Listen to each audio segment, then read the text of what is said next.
All right, moving on. So now we have our admin team. You probably met her this morning. If it wasn't me, you saw, or if it wasn't me, you saw her, which is Abby. She's under the trailer. She's our admin. She'll be under that trailer all week long selling merchandise. She'll be having all the information for you as far as rebooking a camp. What else she got under there? Bunch of stuff you can ask her. Anything admin-wise, go up to that trailer. She's got the answer for you. Speaking of that, I think there will be a slide when we get to it, but on the bottom of this board here, we have a text or a phone number that you can text to get notified throughout the week about the schedule and any changes that might happen throughout the week. So make sure you text that number and subscribe to our updates. So I think there will be a slide, but if you don't get that slide, then you'll have that at the bottom of the board. Just make sure you get that number for you. Oh yeah, right here. Sorry. Slide's right there. So your first and last name to that number. I think it's the same number. Yep. And then media team. We have 2 people for our media team. We have Justin. Recording me right now. Justin is our live stream guy. So all week long, he's going to be carrying that camera around, putting the camera in your face for our live stream that'll be rolling every single day. So we even have our live stream clips page on Instagram, and all those posts get uploaded to it, and then you can also watch that live stream throughout the week. So it'll be sweet. He'll be all over the place. We also have Ryan behind the table here. Ryan is our media guy for the media passes. He'll be out there with a camera. If you haven't got a media pass, do you have any more, Ryan? Yeah. So there's a couple more media pass packages available. So if you're kind of questioning that, or maybe want some footage of you throughout the week, come chat with Ryan. You might be able to still get signed up with him. So Ryan's the man. He'll be manning our film study and all that good stuff as well. So with that being said, film study, we'll have that every day besides today, correct? And Friday. And Friday. And what film study is he'll be out there on the track throughout each day recording you guys. And at the end of the day, each group will have their own film study underneath the tent, and we'll watch your footage back, and the coaches will critique you from the footage that is on the screen. So it's very cool. So if you see riding out there, try to ride with some really good form and look good in front of them so you don't get dogged on the camera. All right? All right, moving on, guys. This is very important. This is the goal for the week. So a lot of us, who here, by the way, anybody race that's under the tent? You got racers? Okay, quite a few, actually. This week is not about speed. Okay? I know that's tough because dirt bikes are fun to go fast on. But I want you guys to focus on what you're doing on top of the motorcycle. And I want you guys to try to build as much efficiency as possible. And the only way to do that is to slow it down.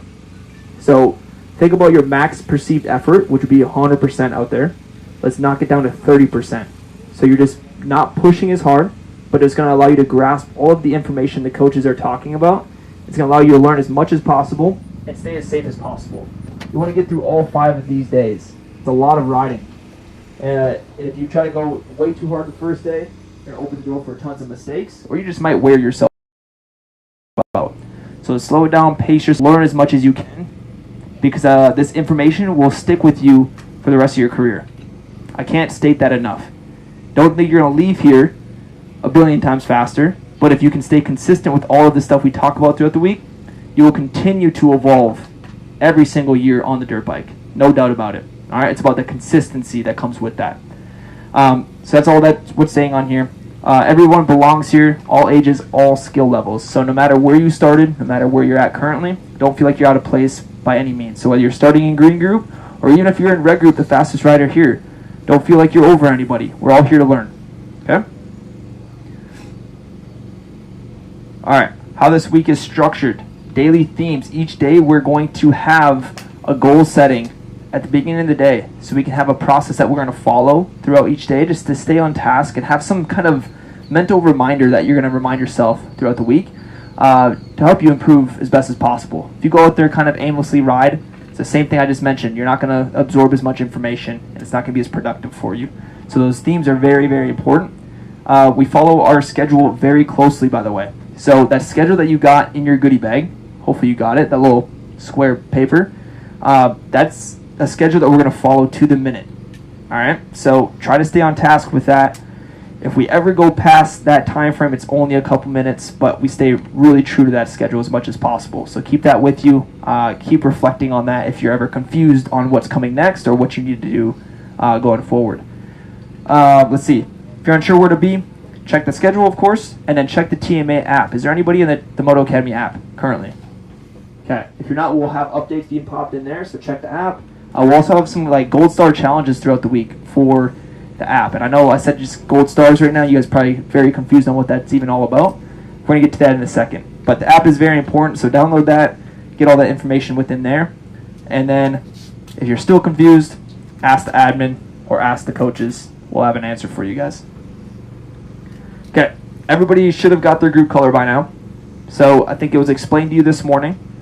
This week we have red, blue, green. Pretty obvious structure. Red is our advanced group, blue is our intermediate, green is our beginner group.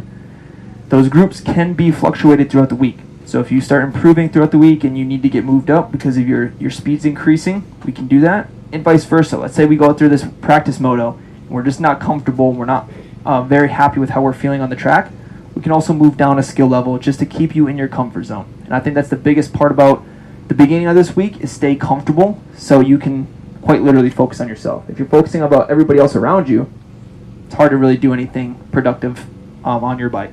So these group colors, you guys should have got that. If you want to switch at any time, come ask the coaches. And then, like I said, after this practice moto, the coaches might move you around automatically.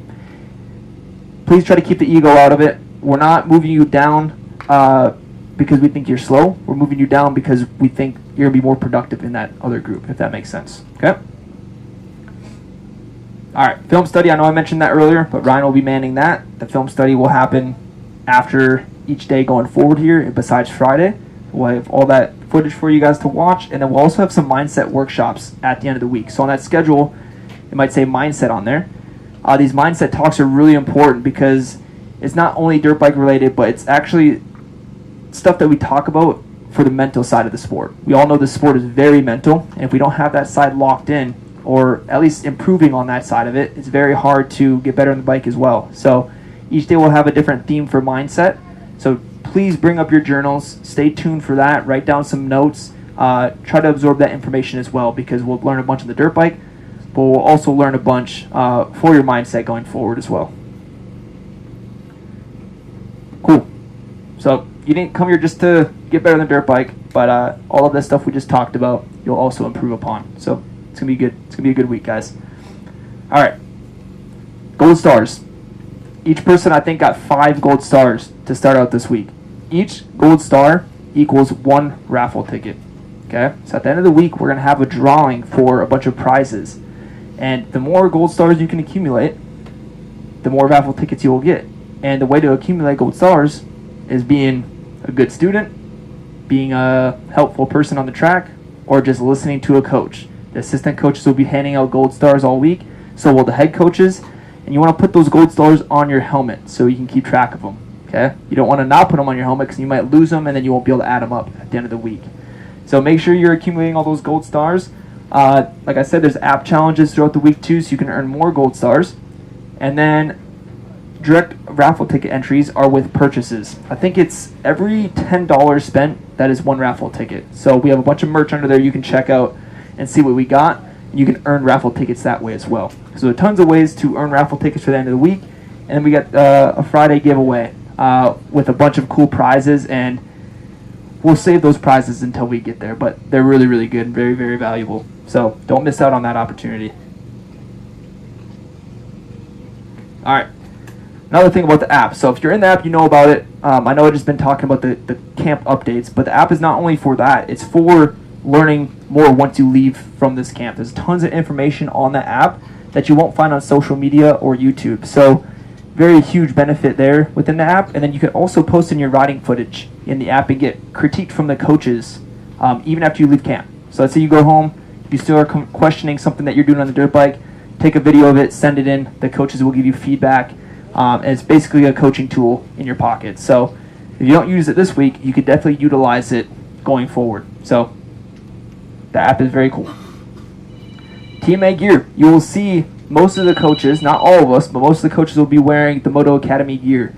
You can purchase this at a camp. And if you see any rider in the crowd here wearing Moto Academy gear, that means they are an alumni. They've been to a camp before and they've purchased the gear before. So no one's wearing it that I can see right now, but we might have a couple campers.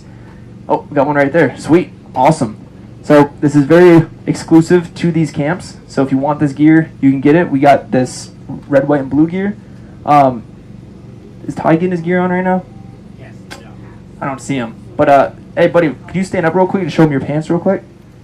He doesn't have the full gear set. Oh, you got it too. So we got that pink colorway as well. We also have a couple different colorways. We have like a desert colorway. I think like a gray colorway. Just ask Abby up front. She can show you all that cool stuff. But yeah, that's our TMA gear, exclusive for these camps. All right, this is very important. So safety is a non-negotiable, guys. We need to make sure we're wearing helmets at all times. Even in the pits, I would say the younger riders, make sure you're wearing your helmet. Anything can happen at any moment in time, so just be very aware of that. In the pits, first gear, slow as possible. On the track, never cross the track after a jump. So I was warning, there's a couple confusing spots out there. So don't just cut across the track aimlessly. Make sure you know where the direction the track is going. Be smart about the decisions you're making if you're having to get off the track at any point in time. So when we do our sessions, we're going to have 2 different track cuts on the main track, and then we'll be utilizing this kind of supercross style looking track behind us as another track cut. So be very attentive to what the coaches are telling you to do your track cut and where you need to do to get to that area specifically. Never ride unless you are in a session. So we got our practice moto sessions, we got our coaching sessions. That is the only time you're going to be on the track. Is that clear? We're not going to go out there and just ride when everybody's gone. We've got to make sure we're with our session at the right time. Safety will keep everybody riding all week long. That's very important. This SD card was back up. All right. Last but not least, let's respect the property. We're very grateful these tracks let us come here and do these things. So when you're riding around the pits or in your pit area, don't rip up the grass, don't tear the place up. Pick up your trash. Just be very respectful. And it's going to benefit not only us, but it's going to benefit you guys because we might be able to come back here next year by taking care of the facility. All right. Before we start, guys, let's set a personal intention for the week. Let's trust the process. Ask questions as early as possible. Don't be afraid to ask questions. I can't stress that enough. Use the app. Make sure you stay hydrated. These first few days are going to be really hot. You're going to be sweating a ton. Make sure you're popping some electrolytes. Make sure you're drinking as much water as possible. You got a question back there? I have a question, a comment. If you want to, I don't think my computer's over here. High school Gatorade for everybody. Cool, thank you. It's in the back of the F-150 in a white Pelican cooler. Nice. It's not oriented in a way that's easy to get to right now because it's kind of on an incline and heavy. But Sweet. if anybody needs like high school Gatorade, please grab it. I always try to bring it because when I was younger, I would never have it. Yeah, Paying it forward now. that's super nice. I appreciate that. You guys will realize, yeah, round of applause. Thank you. Do not understate hydration. It's crazy. Not only just water, but make sure you're using some electrolyte mix of some sort, even Gatorade. Even some sugar in your drink throughout the day is going to give you some energy. It's kind of crazy. Like, you neglect that, you're going to feel like crap halfway through the second day, just because your body's going to be diminished and it's not going to be able to maintain the pace we're trying to go at. Okay, so stay on top of that. Not only hydration, but your nutrition as well. Make sure you're eating food because your body needs that fuel source to keep burning as well. All right, and then last but not least, let's have a great week. One thing we're going to do here before we depart is we're going to do Moto Theory. What Moto Theory is all about is basically we just go over a quick attack position for you guys so we can know what the proper technique is for the start of the week. We're going to do this kind of most of the days here before we do each theme day. For example, we have today will be our stand-up day. Tomorrow will be corner day. Wednesday will be skill day. And then Thursday will be jump day. So each day we'll kind of do a little Moto Theory, just explaining what the techniques we're looking for that specific day. So since today is standing day, I'm just going to quickly go over the attack position. As simple as that. And I want to make this as simple as possible for you guys so we can remember a quote-unquote checklist out there. So you can go through these processes consistently and make sure you're nailing it from the get-go. So Ty, you want to go ahead and stand up real quick? When I say a checklist, the checklist is starting from the feet and working your way to your head. So the first part of the checklist is the foot position. If we don't get our feet in the correct position, it's going to make everything else above the feet very difficult to get the right area. So So if you notice right where Ty is at on the foot pegs, if you can see him, he's in the middle of his foot and his toes are turned away from the bike. Two big no-nos right there. Obviously, on the middle of your foot will eliminate any ankle flexion you can get. And if you watched any videos or you know anything about Moto Academy, we talk a lot about ankle flexion, right? The ankle flexion is going to allow some natural suspension within your body so you can absorb some bumps on the track that your bike can't quite absorb. So make sure we get on the balls of your feet first, because being on the middle of your foot will make everything very rigid, and it'll make the bike feel deflective or your body feel deflective off the bike. So it's hard to be smooth on the middle of your foot. Second thing he was doing was his toes were pointed away from the bike. Think about this. Wherever your toes point, your knees point. So if we're trying to grip the bike with your knees, which we all know we should be doing, and your toes are pointed away from the bike, you're going to have a very hard time doing that. Okay? So make sure those toes are cranked towards the frame of the bike. So then it'll automatically make your knees come in contact with the motorcycle as well. So very easy step there. Toes tight, balls of your feet, and then let the heels drop slightly beyond the foot pegs. You don't want to go too crazy with this ankle flexion off the bat, because you don't want to eliminate that natural. If you push them all the way to the ground, then you won't have that feedback that will happen automatically. Does that make sense? So right where Ty's at right now is where we want to be. That is step 1 to this attack position. Is that clear for everybody? Pretty understandable, right? Cool. Step 2, I already kind of mentioned something about it, but it's the knee position. We don't make sure the knees are tight, of course, but if the feet are in the correct position, we don't really have to think so much about squeezing. We do want to think about the position of them, though. So, Ty, drive them forward real quick for us. So right here, we would say this is a no-no, because the knees are in front of the foot pegs, okay? This is distributing too much weight to the front of the dirt bike, and it's creating an unbalanced bike. So now every time you decelerate or accelerate, it's going to launch your body back and forth, and become a teeter-totter. That's called inefficiency. You're going to get really worn out doing this, and the bike is not going to handle quite well either. So simple fix to that, when you sink those heels, let those knees slide back to align themselves above the foot pegs. A quick little tip here is you can look down, as if you can see the whole top of your boot, that means your knees are far enough back. If you look down and you just see the kneecaps or your tippy toes, then your knees are too far forward. Okay? Quick little tip right there. Another thing, I'll say this until we do our stand-up drill, but there are a couple of things that coaches will talk about, little cues that you'll remind yourself, but for the base structure, this is it. One last thing about the knees is we do want to have a slight bend in them. If you see Ty's knees, his knees are, I wouldn't say bent like crazy, but they have a slight bend in them, because this is going to allow some lower body mobility. I got knee braces on too, so my knees look a little bit, I'm a knee brace guy. Right? Knee brace guy. So, yeah, so my knees look a little bit more bent than they are. Block them out, bend them a little bit. Yep. So we don't want to go full locked out in the standard attack position, because now it's going to be very difficult to find that lower body mobility. You're going to become very stiff. So slight bend in your knee, just where Ty's at, and this is going to be the sweet spot. Any questions about the knees? We all good there? Okay. That's step 2. Step 3 is going to be our hip position. I would say this is the most awkward for most riders to get correct, because it's just awkward to be aware of where your body's at, truly. And what I'm referring to is our hip position. Most of the time, when we are in our attack position or stand-up position, we're kind of nervous. We're not really comfortable with what's coming next, and we start to roll our back. Doing a slight back roll. This is incorrect, because it's going to cause a full connection of your upper body and lower body, and anytime the bike leans, your upper body is going to be forced to follow that lean angle. And now it's going to make you more nervous, and it's going to make you want to sit down, stick the foot out. You're not going to be comfortable standing around corners, is what I'm trying to get at, okay? So to fix this, let's think about chopping the hips back and angling your chest up and out to the sky. What that's going to do is open up that back a little bit. You can see how it goes from that roll position to chest up, and it's creating that arch in his back. That arch is going to therefore disconnect the lower body, so his lower body can be mobile with the dirt bike, and his upper body can stay stable above it, which is going to gain a lot of confidence and a lot of control. He can let go of the handlebars, that bike can move, wiggle, do whatever it needs to do underneath him, and his head is still intentionally driving forward. And if you can maintain that position, the bike will follow the direction your head is positioned. Okay?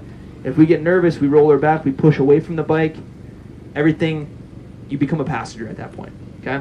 So stay the driver, keep that bike back nice and flat, keep that arch in your back, you should be good to go. And then the last thing to tie this all together now is step 4, and that is your head position, or your upper body position, so to speak. So for example, Ty, get off the back of the bike real quick. Right there. What do we think is holding on to the bike the most right now? His arms. Your chin falls behind the crossbar pad, your arms are taking over. So everything we just did with the lower body is kind of worthless because your arms are just doing all the work for you. So instead, let's drive the chin on top of the bar pad. This is going to balance out that body position, and this is what we call the neutral attack position. So now he can let go of the bars, and he should remain nice and stable. You guys can practice this on your bikes when you get back to your vehicles before we go on ride. Get in your attack position, let go of the bars. If you feel like you're falling off the back of the bike, that means your head is too far back. If you feel like you're falling over the front of the bike, that might mean your heels are too elevated or your knees are too far forward. So just those couple of things, we should feel nice and comfortable staying in that neutral attack position. Cool? Any questions on that? Is that pretty straightforward for everybody? That is that base structure. I won't talk for too much longer here because I know you guys want to get the ball rolling. But that is what we're going to be focusing on a lot today. It's going to be a lot of standing. It's going to be hot today. So try to make sure you guys are staying locked in this position. All right, so each group, each rotation you will have, we'll be doing that. Real quick, we have our schedule on the board here. If you don't have that paper schedule, you can also take a glance at this anytime we come underneath the tent. This is going to be our meeting area. So anytime we are switching or rotating, we're going to briefly meet under the tent before we depart to our new area. This will just help everybody stay on track so we're not just guessing where we're going. Meet under here, then we'll go to our next area. So 8 a.m. check-in, which is already done. 9 a.m. riders meeting, which is currently going on. And then 10 a.m. is going to be our purposeful practice motos. If you see on the board, we got different colors here. We got red, blue, and green times. So at 10 o'clock, red is going to be the first group on the track. Okay? These will be 20-minute sessions. So each group will have 20 minutes on the track. Don't feel like you have to stay out there the whole 20 minutes, especially when it's this hot. Go out there, get your warm-up in, get a feel for the track. Red group, try to break in the lines on the track. And that's all we're looking for. And then each group will go 20 minutes after the other. And then 11 o'clock will be our stand-up drills, which means we'll meet back here after our practice motos, and then we'll have each head coach, depart to a section on the track, and we'll do one round of our stand-up drills, which will take us to lunch. Okay? We'll have our lunch, and then we're going to go back out, and we'll do 2 more rotations of section work, which will be the stand-up drills. And then we'll go into more purposeful practice motos. But each time, like I said, after each step of this process, just meet under here. We'll do a little briefing, just so you guys are making sure we're staying on track. If you want to take a picture of that, you can go ahead and do so. But make sure you are paying attention to your group colors times, so you know when you're on the track for your practice motos. Does that sound good to everybody? Yeah, guys, look for your assistant coach. Your assistant coach, I'm sure Mitchell said this, but for example, Addie is with red. And Addie will be responsible for getting red group on and off the track. So if you're confused where to go, step 1 would be come here. Step 2 would be look for your assistant coach. Yep. Cool. With that being said, we're going to do are we going to do our coaches ride? Or do we not have enough bikes to do that? No, we'll just ride out there. Okay, so what we're going to do is you guys will have some time until 10 o'clock to get ready to hit the track. And then we're going to start those purposeful practice motos. Does that sound good? Is there any questions lingering out in the crowd before we get rolling here for the week? How you doing? Any questions at all? We'll be moving people Sweet. around in groups too. So if we move you down or up, it's not because we hate you, right? It's just because we got to even the groups out and make sure that you guys get the best week possible. We just came from a camp with 100 people at it, 110 people. This is like a huge refresher or reset for me mentally, just to see 30, 40 people here. It's amazing. So you guys are going to be able to, I'm going to be able to remember everyone's names by the end of today, which is amazing. Not only that, but you guys are going to get a ton of feedback, which is huge. All these camps, you get a ton of feedback from the coaches, but since the group is even smaller, it's going to be very, very personal for each rider. So I'm super excited for it as well. Yeah. All right, guys? So let's get this ball rolling. 10 a.m., purposeful practice motos. It's going to be an awesome week, guys. So you worked with Dabo, huh? Yeah, I guess so. That was kind of cool. They meet at the starting gate right after Florida? Or I think so, yeah. They needed women at East. I might go buy more if we ever go back out. I'll buy a big bag. I'll wait. Ready, Coach Todd? What happened to your son?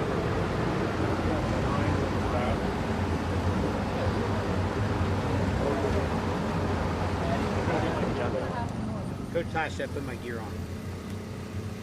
I'm waiting to watch my practice photos. I'm sure.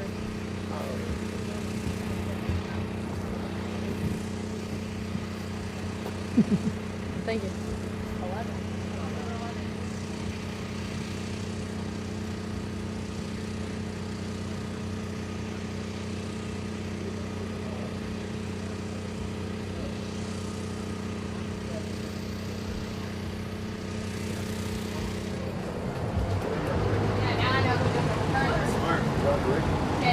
That's smart, but I might be the culprit. That's the problem. Caught red-handed. I know. That's what I feel like. Sometimes I forget to return. No, it's funny. Last week is when we started doing it, and I would know exactly who I needed to go find. All right.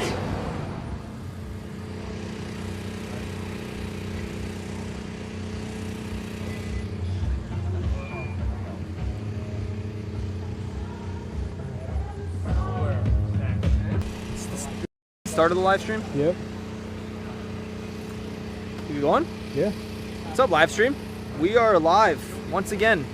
This time we are at HLR in Missouri, and it's warm. For some reason, I just put my gear on and it feels less warm, which is a positive for me. But we just walked the track this morning.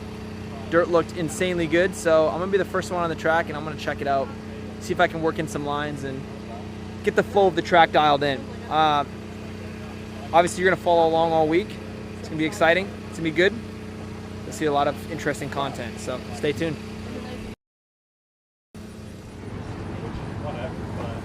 Dude, get a load of these glasses. What is that? I'm more just doing to go Oh, not the movie.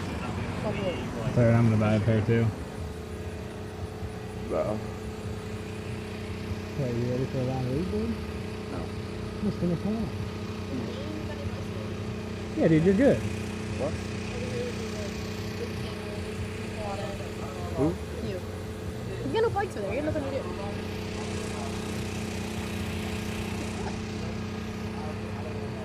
Bro.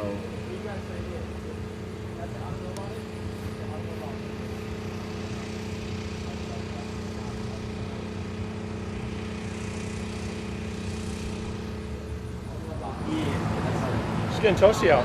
It's already toasted. Just a little bit. Just a little bit. Sweaty day out in Missouri. I Probably can't two say of them. stuff like that on the spot. I'm here for it. I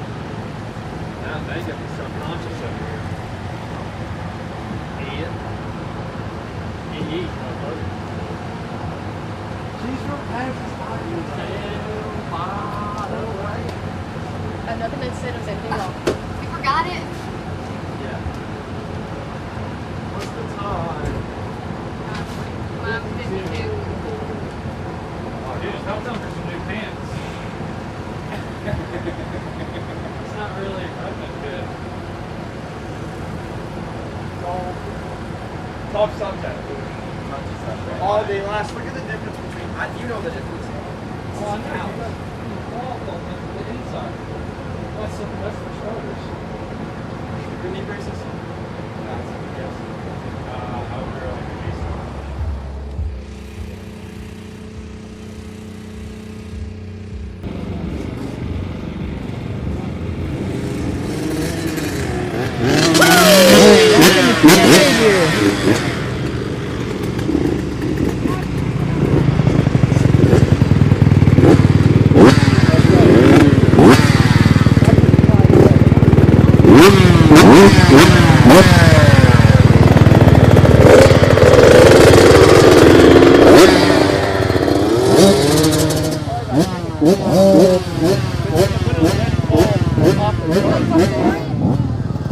I thought Mitchell was spinning a lap out here.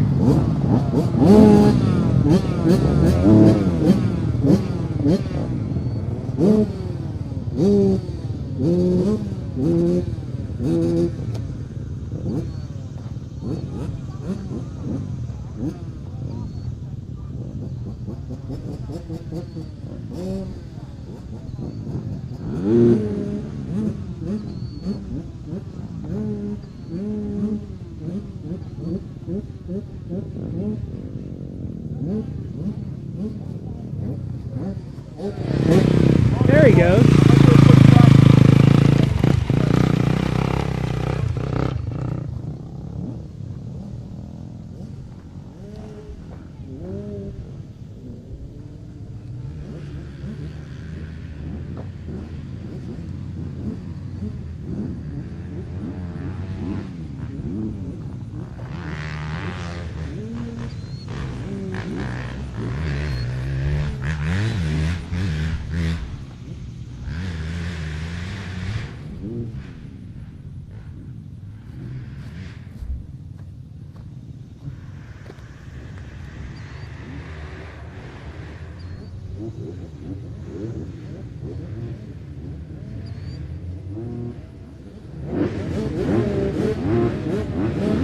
group getting ready to go out.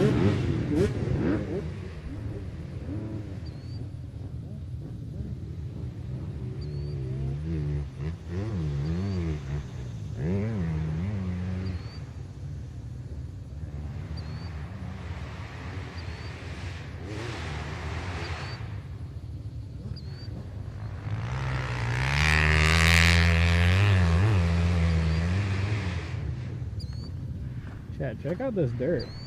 It looks incredible.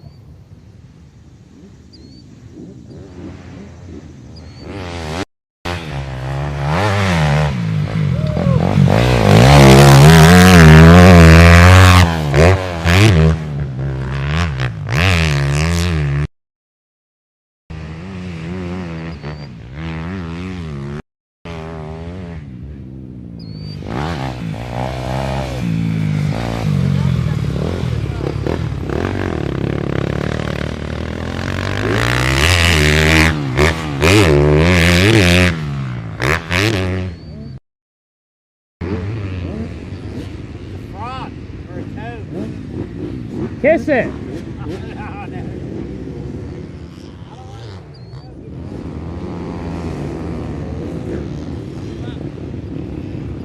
No, the other way, Frog, the other way.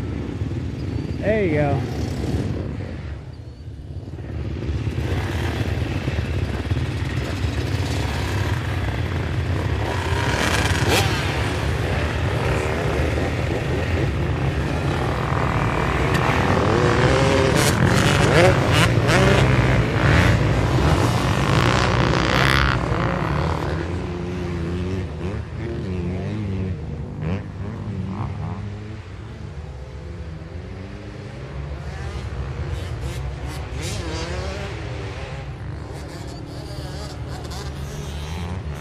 Track looks sick.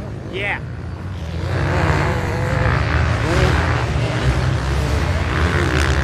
Dirt looks good too.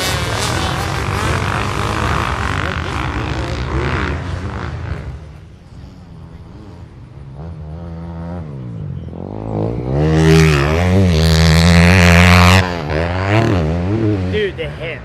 Coach Mitchell's hips, man. Oh, Perfect. Hips don't lie. That's right.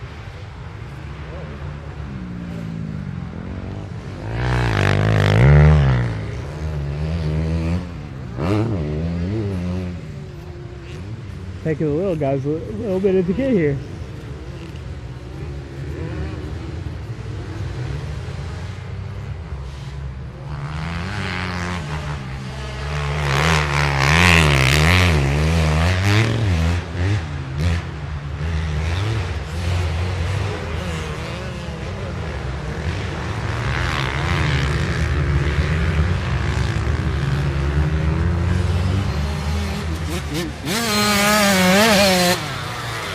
Yeah.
cut you out a little bit. Yeah. Calm it down. We're on the first lap.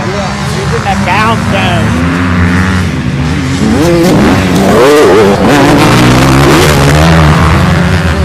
We're being good. Yeah. At least he had a good bounce. Yeah.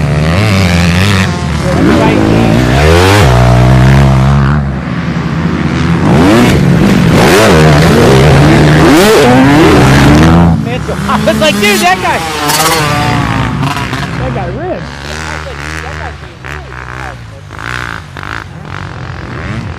This guy got my good.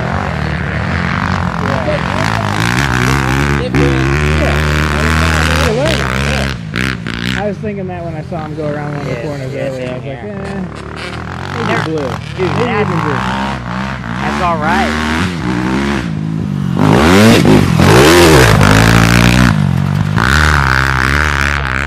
Side. That's right. No.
chat. You got any questions?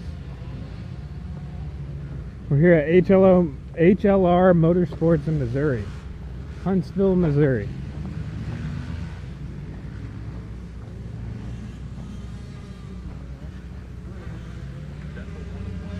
Currently going back to the trailer to change the stream title. We are no longer in Winchester. This is day 1, not day 5. HLR Motorsport.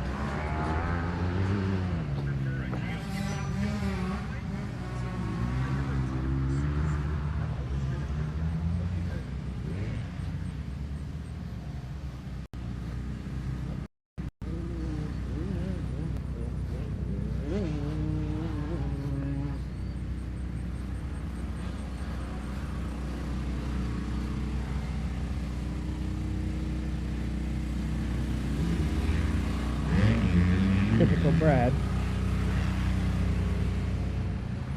Nowhere to be found.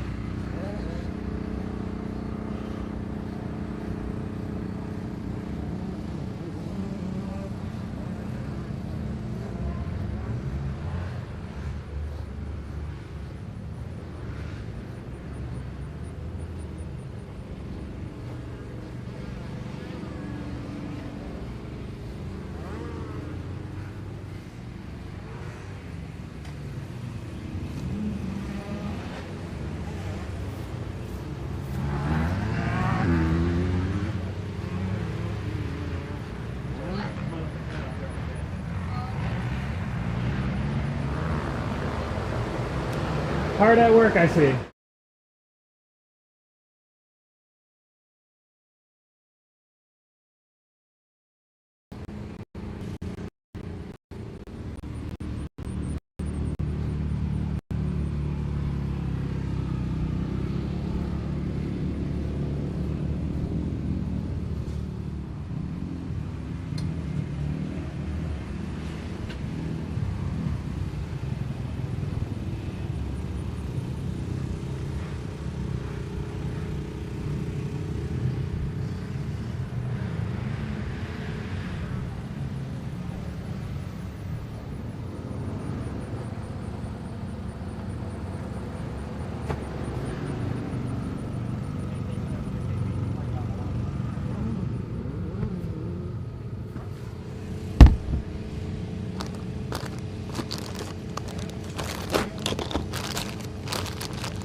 Right at 30%. We're trying to race. First thoughts on the track, dude. Actually really fun. There's no jumps. There's like a small double in the back. I don't know if you call that They double. do like big pro-ams here. Nuh-uh. Yeah. Yeah. How? They do like big money races. It'd be a fast track, like, I don't know, it's just wide open everywhere. The dirt was really soft, which is kind of fun, because you can kind of go wherever the heck you wanted. Yeah, it's going to be good. I think for like the beginner riders, they're going to be stoked on it, because it's not really intimidating at all.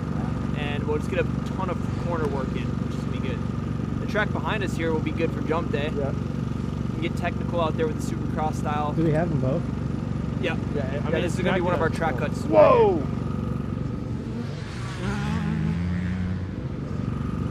That was looped or what? Oh yeah. But yeah, track's good. You didn't see that? Which kid? 2015. The one about to make this turn? Yeah. Occasionally. Yeah. Is he pretty good? You're on the spot now. Yeah. He rides. He rides. Okay. That's fun. Dude, look at the track. Look at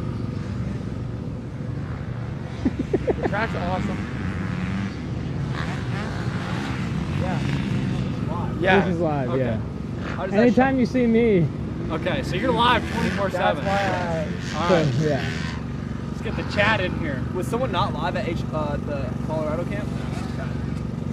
The Colorado camp, there was a lot of moving parts. Like they just got rid of the mechanic.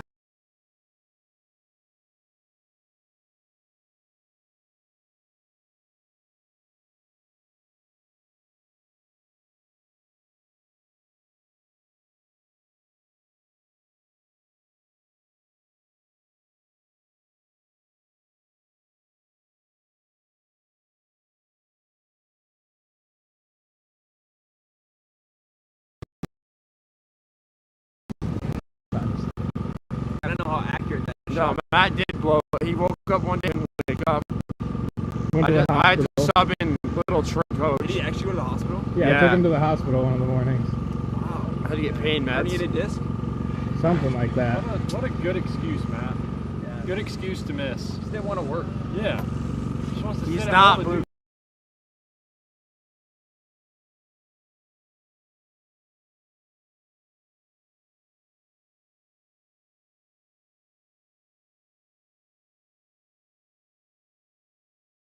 The signal out here is trash. Hey, we got some.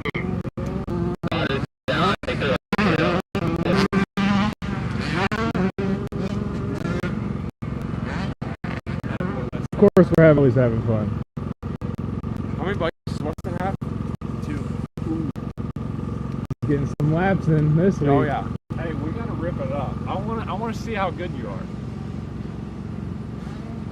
Well, I don't want to ask that question. I was gonna say, are you fast on outdoor track? But that makes it seem like I think you're slow. Are you? Yeah, I'm not the greatest. Would you compare yourself similar? I don't know. Like who do you compete with in Supercross? Huh? Who do you compete with in Supercross? Who's like around?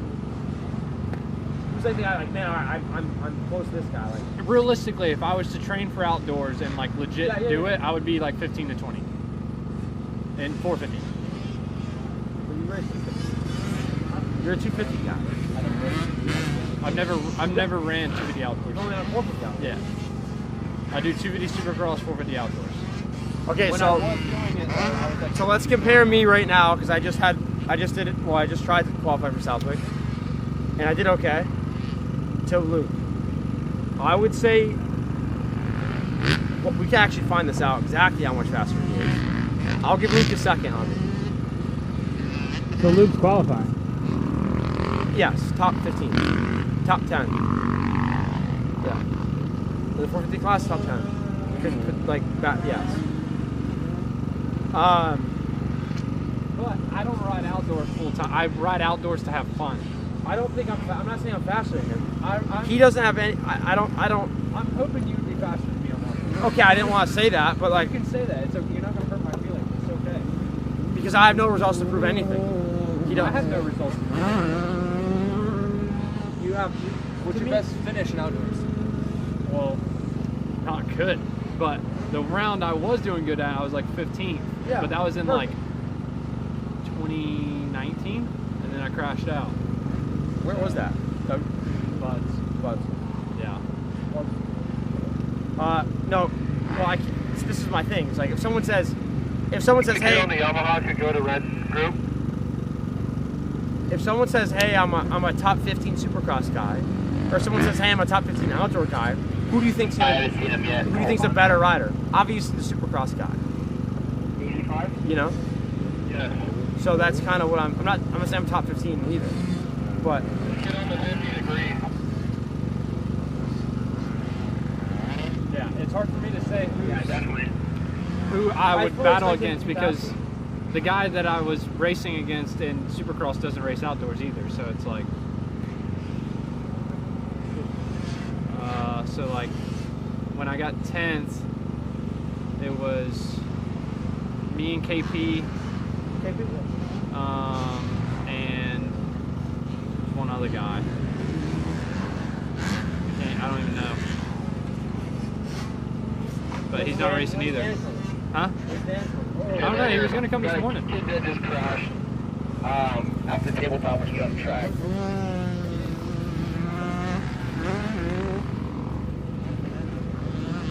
Did you guys move a kid down from red? We'll get the riders down and slow them down. What'd you say? Did you move one of the kids down from red?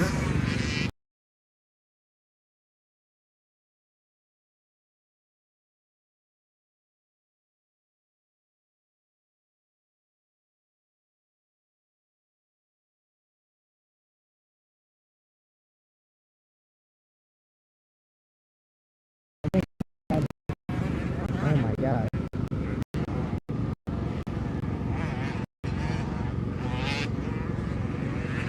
Is there 2 kids down there? What's going on?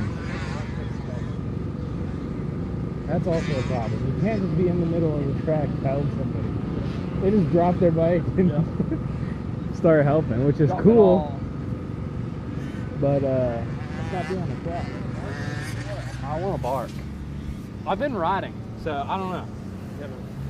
I've been riding. Do a little lap time battle. He's faster than me. I'm not like, fuck, he's faster than me. I want to be around faster people. I'll say it. Me? You guys stay confident, dude. I'm confident. Just say I'm gonna beat you. I have respect. No, I don't that's want out the window, bro. I'm not. My goal isn't to try to beat you. I need to learn. I'm never around guys faster than me. This guy. I'm not saying I'm fast, but I'm literally never around guys faster than me. This guy talks too much. He just needs to say what is on his mind. Do you want to know what's really on my mind? If I had a better bike, I think I could have qualified inside the top 5. But I think that guy faster than me could have qualified on the bike I was on. It's very true. Jet would still be good on a stock Honda. Yep. I think I mean, point 2 is like tragic. That's tragic. Yeah, that's so. That's like, I mean, yeah, okay, yeah, I could clean my act up for point 2, but also if I just got up the hills a little bit quicker, it would have been half a second. Bikes just make it easier. Sorry, my balls off for that.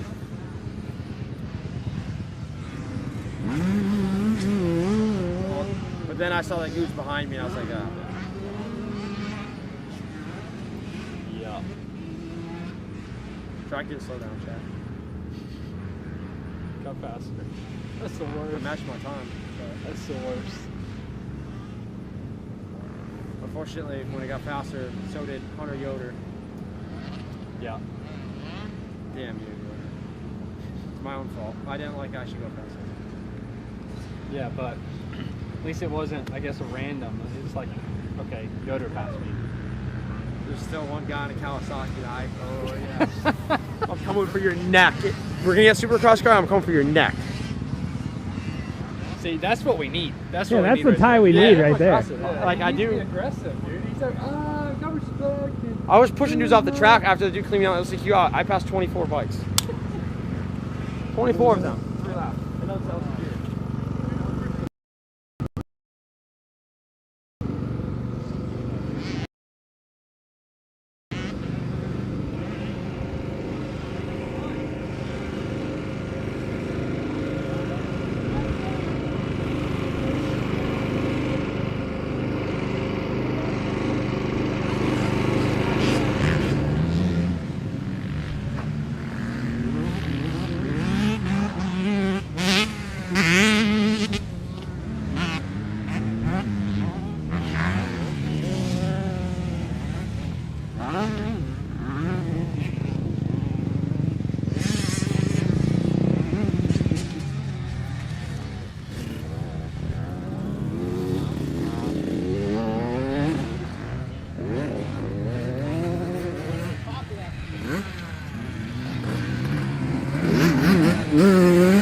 guy that we saw. That we said came out that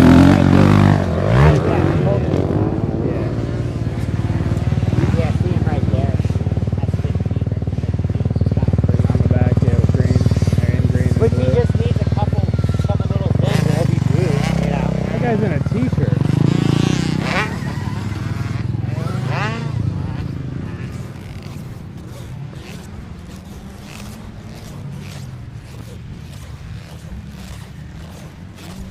Walking around in moto boots sucks. No. Really? Is it live? Yeah. No. Boots are awesome. Definitely like to hear. Is it off now? Where's he going? Where you going, dude?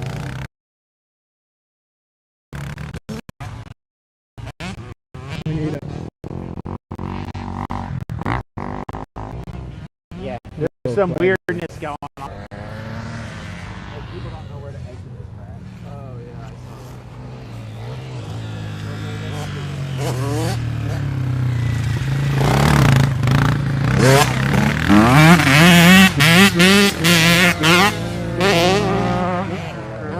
You getting good shots, Sally Ryan? My heart rate.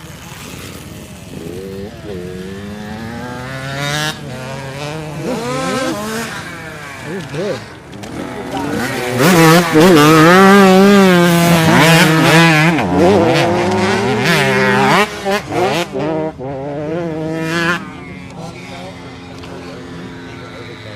That's me.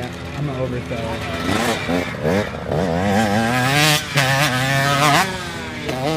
Yeah, like first time on the track, put me in red. Put me in red. I'm ready.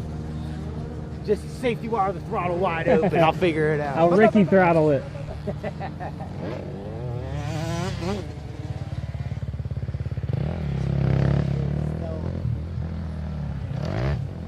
Is that the guy coming right now? Yeah. Dude, I think he's got a reverse in that What is that? automatic clutch. Well, they make different clutches, but I think it's automatic. 'Cause he thought when I was drinking out of this, he thought I was blowing his whistle at him.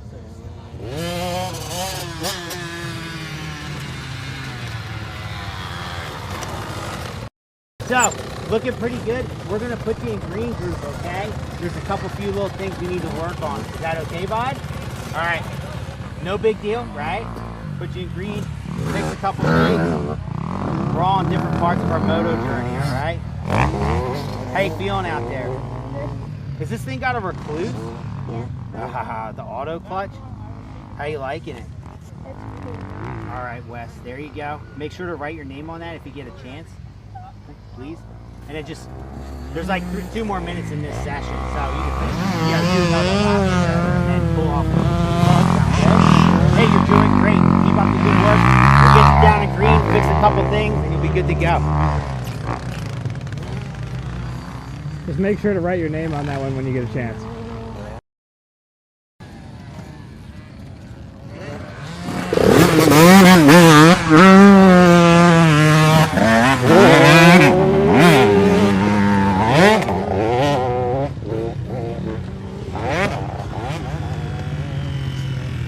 This guy right here.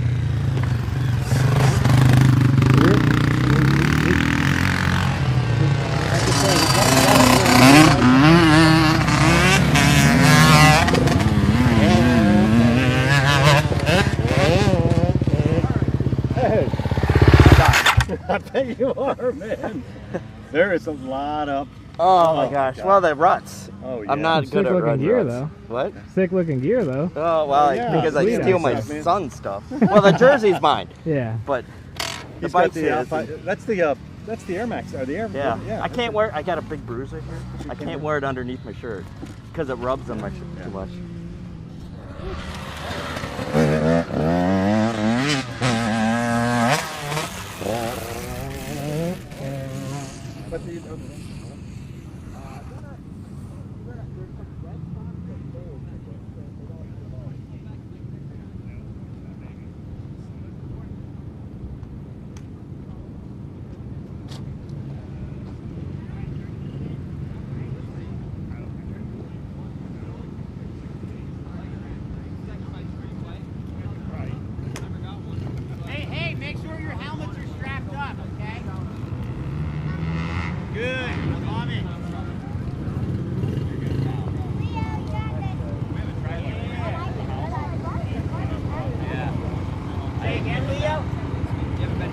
something? Okay. Stay up. We got Leo. We got Declan. We got Wyatt.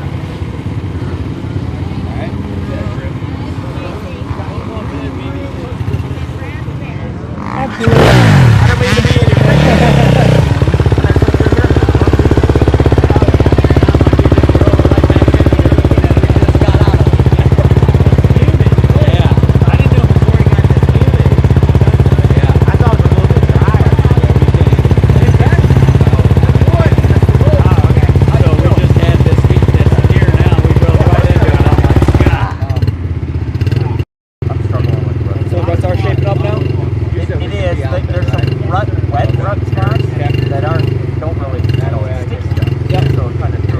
Dirt's interesting though, isn't it? It's like soft. It's cool because it's pretty movable too. So like, let's say you don't nail the line, you can kind of get away with. Well, that's what I like about the non-wet stuff. Yeah. You gotta push through it. Yep. Cool, man. Good job.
Good, yeah.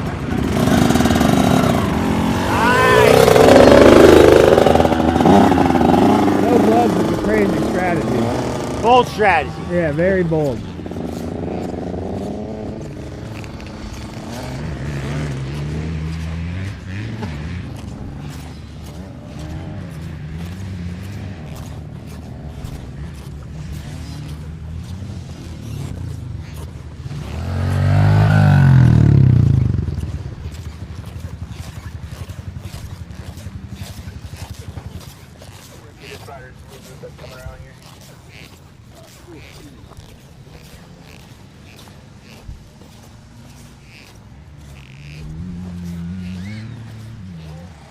Hey, who's on the start?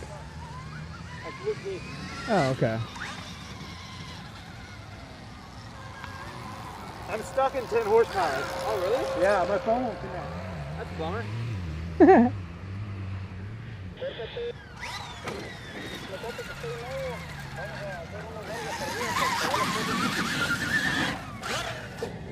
Looks like we have someone on our channel.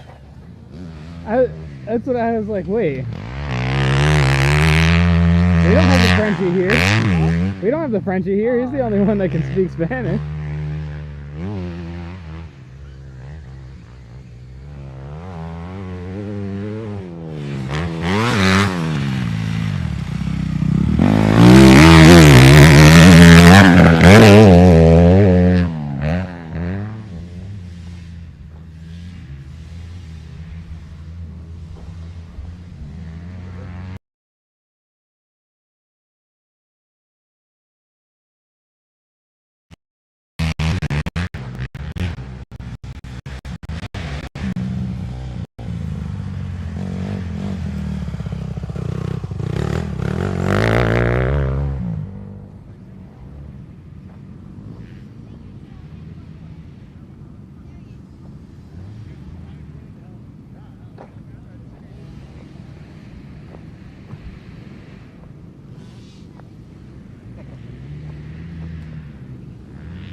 looking for a phone, right here. I sent out a message. Okay.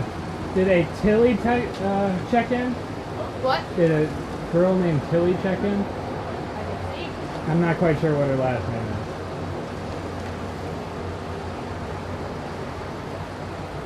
How are y'all? Good. What can I help you with? I was gonna get some shirts. Yeah. Just let me know what you would like and what sizes. We could probably use a dirt rodeo one. Yeah. You gonna do that one? You don't get a choice.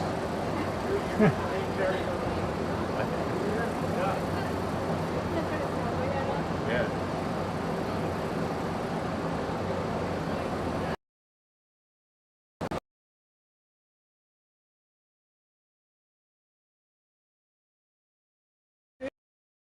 Yeah, I do. This will be good. I don't have anything to say. No. Why are you? I thought you said yeah, actually. Do you have the dirt rodeo one in a adult small and the green Moto Academy in adult small? Let me look for you. It's a here.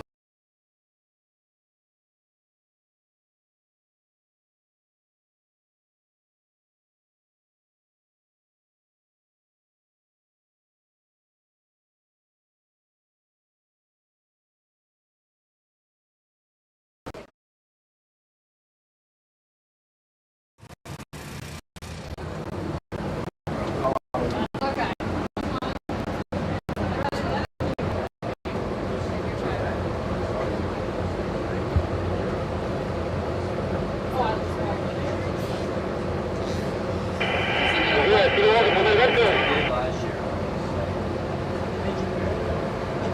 I grew. I'm just kidding. The stars? Stickers like red, Oh, I need green. stars. Where are the stars at? Stars are not really. Oh, okay. Okay. Green stickers are right there. What stickers do you need? Are the red stickers in here too? Red? Yeah. They should all be in this coat right here.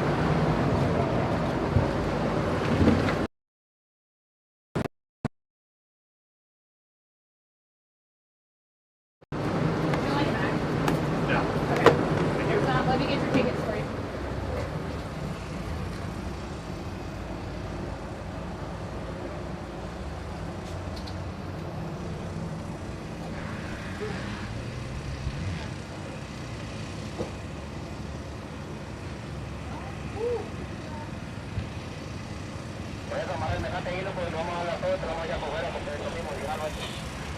Why is there Spanish on the radio? Huh? Why is there Spanish on the radio? I think somebody's on our channel. Yeah. I thought someone was just messing with us. I was No, so confused. no. No, it's Spanish. I think the only person that can speak Spanish fluently is Alessandro, and he is not here. So. No. Yeah, that's weird. Hola. Hola, mi amigo. Hola, mi amigo.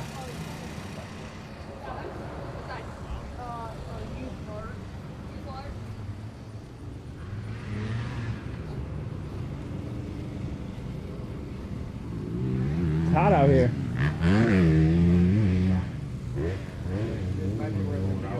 Really? We're all meeting back here. We don't have any. Yeah.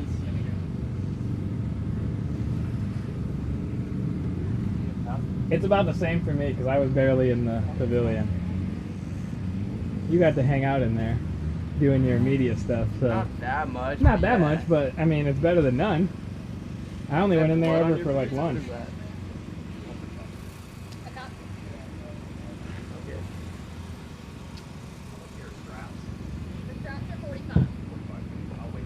I don't even like.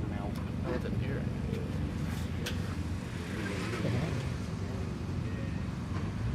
Never in my life. I'm going back to Walmart.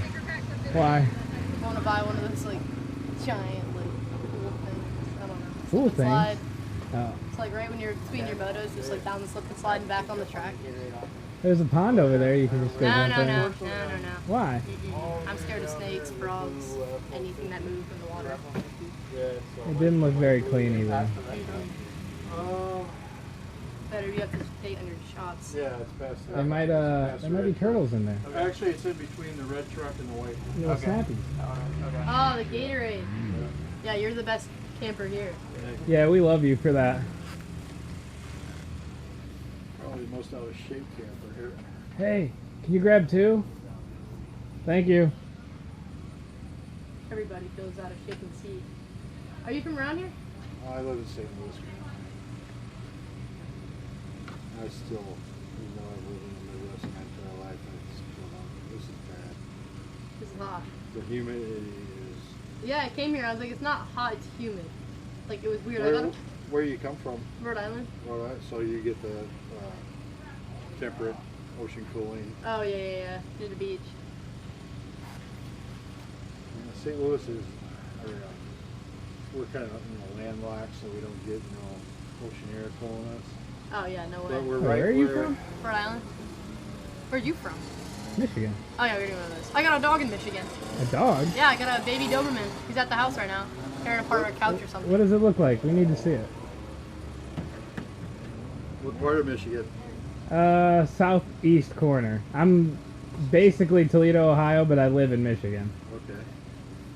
I've flown into Toledo quite many times. That tiny airport? That tiny Northwest Airlines. Yep. Now defunct. So I actually flew in there. This is before they had better radar. And it was a bumpy ride. Like it was one of those turboprops. Mm-hmm. And it was bad. Oh my god. That thing is so cute. His name's Daxel. Diesel How and old? Axel put together. 13 weeks. Oh, so very new. 15. Right after I picked up my luggage, the storm came through and a tornado knocked down one of the hangars at that airport. Wow. I didn't even go get my rental I was waiting about 15 minutes because the rain was kind of coming sideways. I'm like, I'm not going out in that. Yeah. And that's my last memory of Toledo, Ohio. Flying there and I'd run. I didn't like Ohio. I had to stay in Ohio for 2 weeks. Where were you at? I was actually training between GNCCs. They had a GNCC in Ohio. It's like John Penton or something. Mm-hmm. And we were staying there, but it's like dead flat, nothing going on. What city was it by? I don't know, some big city actually, but Columbus, I don't remember the name. Cleveland, Cincinnati, Cleveland Dayton? sounds right. Cleveland sounds right. Okay. But I don't know where I was. I was literally just sitting in a grass field. Like that's where our house was. Yeah, sounds about right. It's Middle of pretty nowhere. flat. It was dead flat. Yep. And it didn't rain. It was dustful. Awful. It was clay.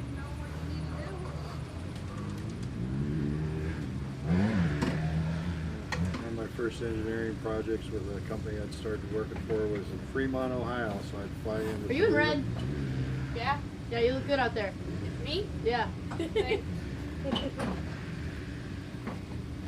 Well, you in we red? went to, I don't remember. Wait. we went to Deer Yeah. Creek. I might have his number on it.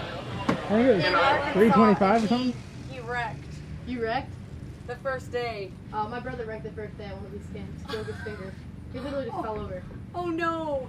Yeah, he like hyperextended his shoulder, so we ended up leaving It was early. hot. I was down there. I didn't ride at all. Were you? I thought you maybe looked familiar. Yeah, I wasn't riding at all. My idling heart rate was about 110 all week long. Thank you, sir. Well, it was Rub it on your hot. neck. I mean, it's hot right now too, but it was really Grab hot. some out of that cooler, actually. I'm just recovering from my second heart surgery. The one behind the Actually, trail. technically third one. Oh my god. Yeah, and it has ice. I had AFib, so I had blockage. Some kid brought it over and said, I brought you water. And dropped off a whole cooler of water. Last year in July, I had cardiac ablation, so they go in there and they burn the cells that Yes, way. How do you rate your Gatorade on a scale of 1 to 10 this hot And day? that lasted till about February. Like a 7. I'm not a fruit punch I guy. had another surgery. More of a blue raz or what?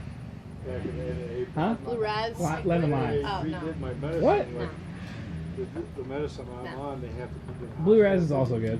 Blue raz is the one, that's the one. Well, cool blue is what it's called. I Cool think. blue, So they blue get raz. the dosage right when you're in a hospital for a week. I'm not sure why they name it blue raz. There's nothing naturally made that's blue raz. Oh my. So I showed up a day late. Is it 11 yet? Actually, yeah, like finger It's print. 10:57. I got bit by Yeah, that's me. Hey, Well, that's you. That's me. in between here and the muscle. Yeah. You can't ride. Media pass? Yeah, she can ride. She'll be fine. Strap the camera to my eyebrows. So my head would like lock up. Yeah. Completely lock I can up. putt-putt. Weird. The only thing that sucks is it's my throttle side. I went to get on the Suron. I was like, I couldn't reach the grip. So I can't open my arms up yet.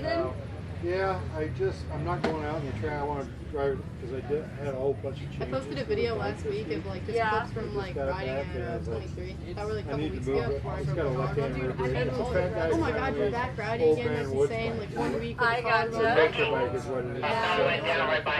Right. So it's not really. Didn't you like break your leg before that? Yeah, I broke my tib fib in February. And then you It's been a rough instantly year. and then you instantly broke your collarbone? Yeah, I just came back finally up to speed and dude, right onto a guy. Oh, that was the one with the kid in the face, the collarbone.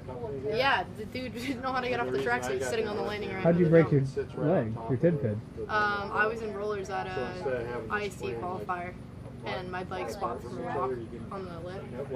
I sided right into the rollers, like right down. Well, that's kind of cool though. Hey, you got to do what works for you. You know. Yeah, it's gonna let me keep my feet on the pegs. Yeah. Yeah. Because I'm used to my sport bike, and my Trying to get those two girls to ride. Their little brothers ride.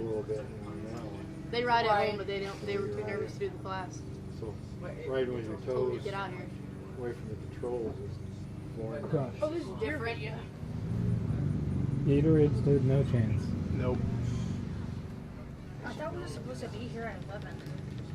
Is it not? Is it already 11? It's 10:50. 10:59. They got 60 seconds. They'll be all right. You like the track? Oh, yeah.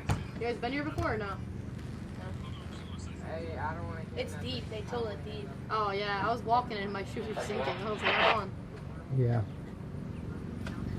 It looks more chill than the last couple at least. Oh yeah, no kidding. Winchester. Dude, Facility 15 was a nut house. Really? With how sandy it was, dude, kids going left and right, tipping over. That's hard for little kids especially. Yeah. It's knife. My favorite section is the one like off the start, like over by where we went. Oh yeah. That really double. That doesn't make me any less fearful. I tried.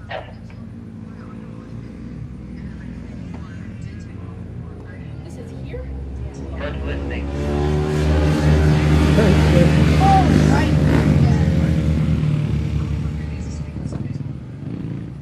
I fly through there. I'm just wide open.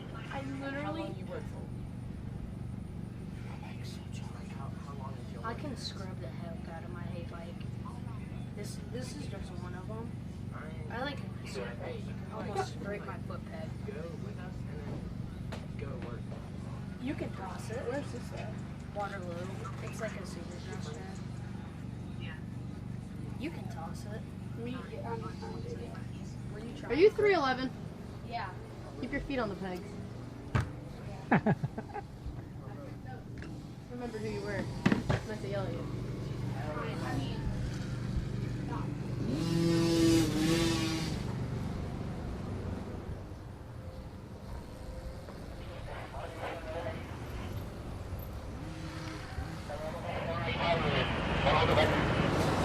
Did you ever check if my friend checked in? What? Did you ever see if our friend checked in? Oh. No, I got distracted. Yeah, I know you got busy, so that's why I was like, well, I'll come back later. What was her name? Tilly.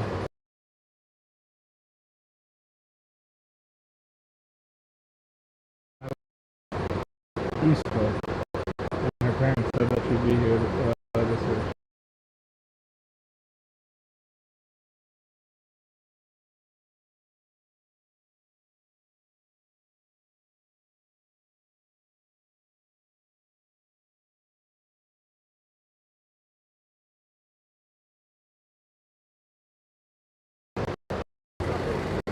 So maybe they didn't.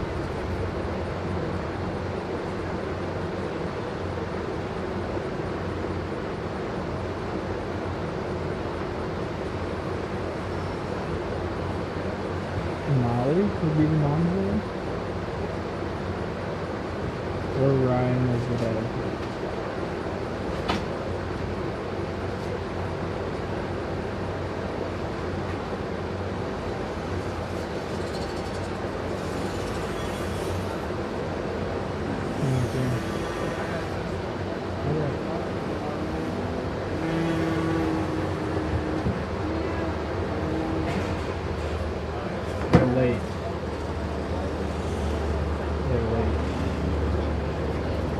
funny.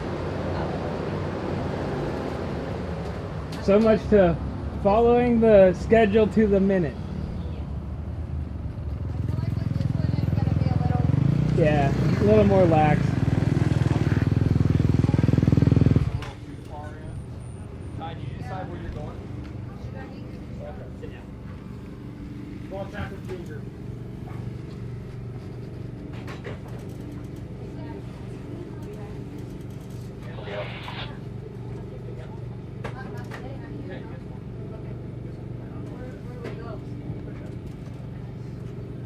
All right, guys, we're waiting on a couple people to make their way over here. And then I want to get into our first set of section work for today. How are we feeling after that warm-up ride, though? Good? It's a little hot. Scared? Okay. Who stood up a lot out there? Anybody? All right. If you didn't, you're going to be doing a lot of it today. And for a good reason. We're going to set that foundation for you guys so we can have something to go off of. I think a lot of us, we resort to sitting down to find comfort. I want us to flip that script a little bit. I want us to stand to find comfort. If we get comfortable there, so anytime it gets sketchy or difficult on the track, you pop to that attack position, and that is your go-to. All right, and that is the goal from today. We're going to go do a bunch of stand-up drills to build a muscle memory around this attack position so we can get very confident in our ability to maintain this attack position for as long as possible. I will say it's going to be tiring. It'll be fatiguing, but for all a good purpose. Make sure you bring some water to your stations if you need it. Parents, feel free to go out there with your riders group. Keep some cold rags or water bottles out there from them.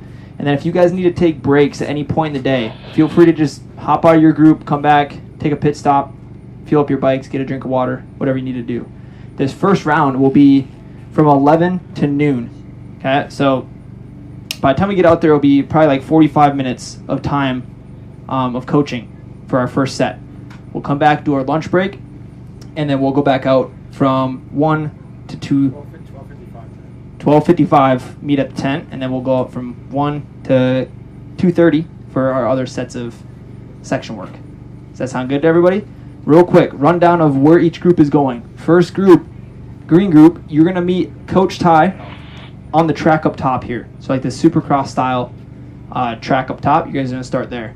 Blue group is going to start with Luke on this portion of our track. So just meet at the start straight or the beginning of the track. And then red group is going to start with me. We're going to start down in that bottom hill section. So in the trees, we're going to go down that hill. We're going to work that right-hander in that section down there. Okay? So when we start off, green group, easy. You guys just ride up to the Supercross track. I would say blue group, just sit on the track entrance and wait for Luke. And then red group, I trust you guys. You can go ahead and follow the track until you get down to that bottom of the hill. But once you get down there, please do not stay in the middle of the track. Let's try to find an area on the side of the track just in case people start coming down the hill. And if you are a red group rider making your way back there, do not go fast. Let's go pit speed until you get back to this section just so we don't accidentally hit someone. Is that clear? All right. You guys ready to get this day going? Yes. All right. Let's go, guys. Snuck up on me. This is pretty nice. What horsepower are you in? Did anybody lose a plate? That's yours? Okay. $5.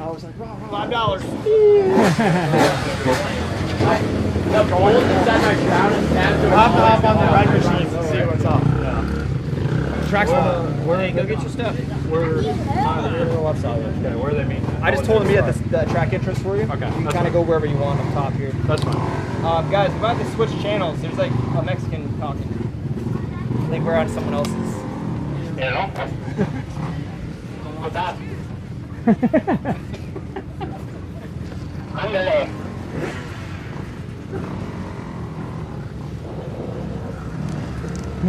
Funny guy.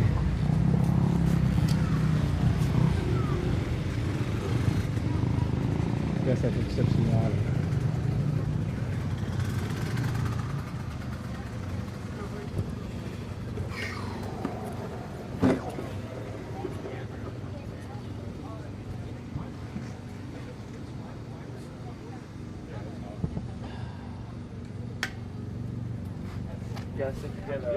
We do? Need anything, let me know. Alright. Alright. Yeah, I got you. Text me. Hopefully I don't fall over out there. Good. I just feel weak in general. I might switch out of my pants at lunch. That'd be a sight to see. I don't think I've ever seen you not in jeans. Yeah, you have. Where? I was in flip-flops and shorts at Winchester. Okay, yeah. For half the day. For half the day. But yeah, this is. I mean, you're a trooper, dude. Boots and jeans every time. Dude, I almost twisted my ankle twice out there already. In the boots? Yeah, in the boots. Like I'm like, I just step in a hole or something. Put the Moto boots on.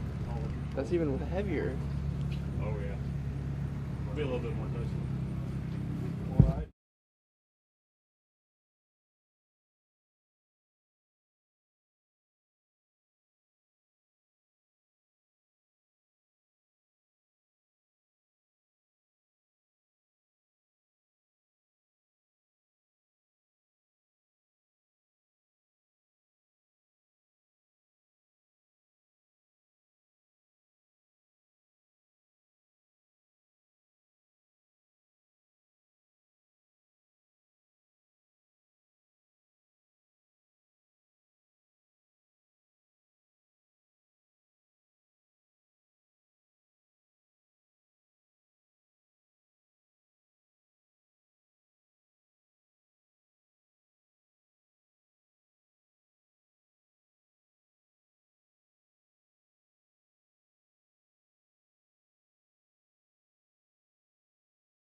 Walking around with? Blue.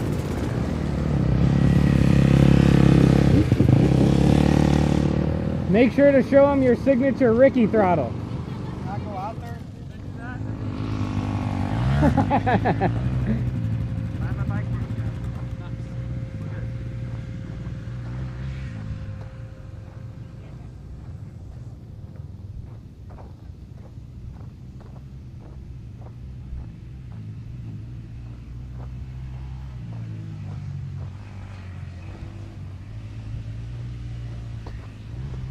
All right, chat, we're going to our first section group or section works. I'm going to follow Coach Mitchell to the red group and see how they do today.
form or the best form possible for these sessions.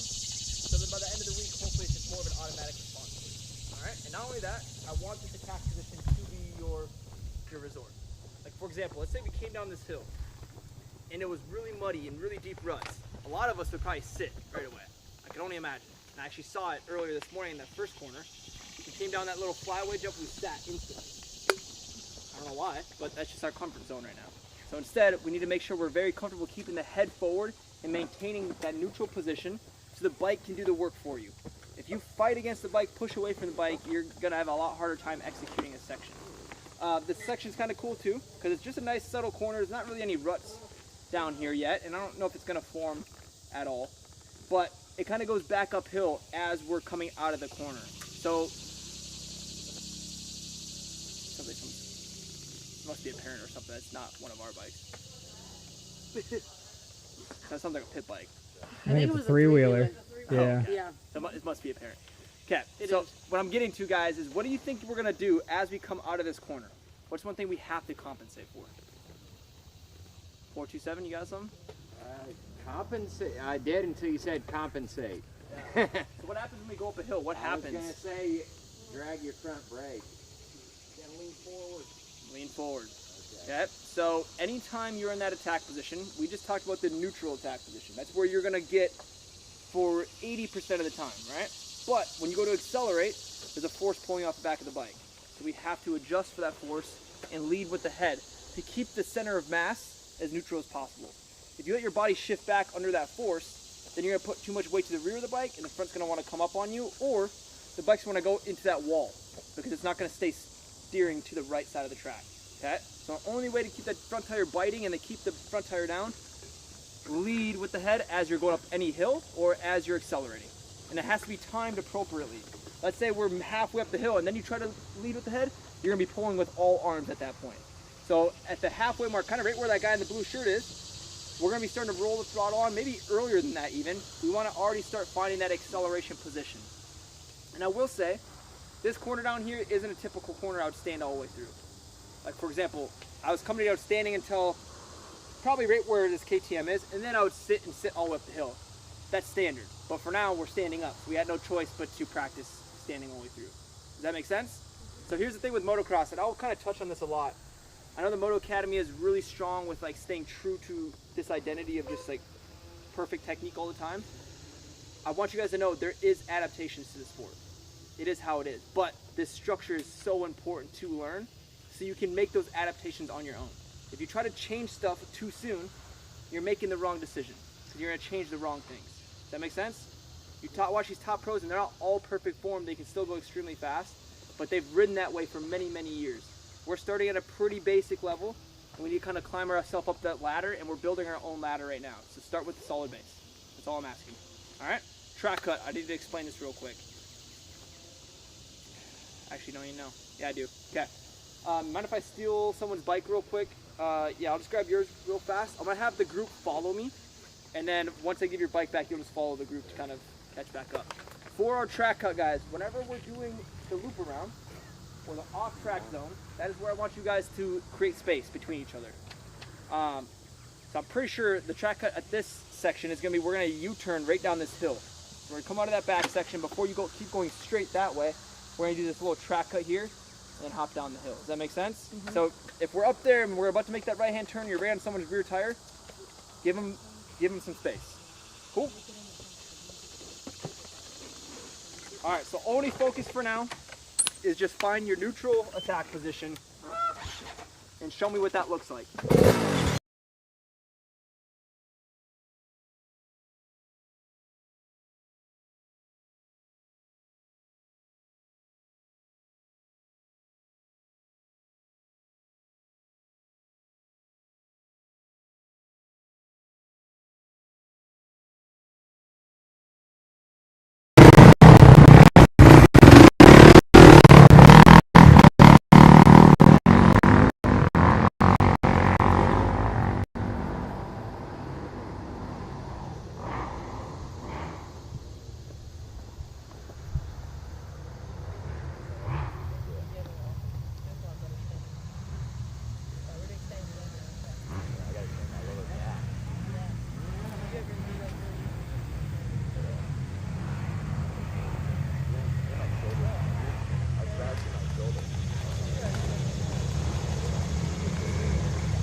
lost your fender again.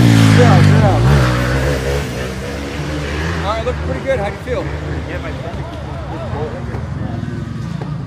Oh no. keeps falling off. Thank you, yeah. How about the side a little bit more? Yo, I have an extra one just in case I lose it. Do you want me to hold it for you? No, I'll put it back. Okay. I'll just tape it on or something.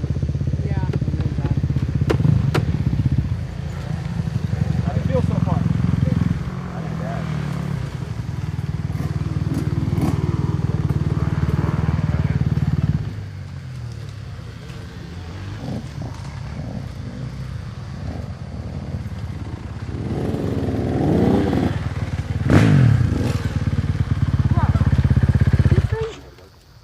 Okay, guys, I should have a couple of things.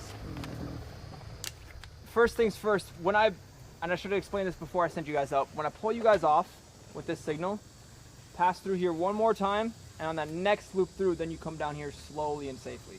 I know I didn't tell you guys that, so that's my bad. But just so we're aware of that. And I would actually follow that protocol with all the coaches, just so they can watch you one more time through and give you the best feedback possible. For example, I mentioned the acceleration position, but I didn't explain it, right?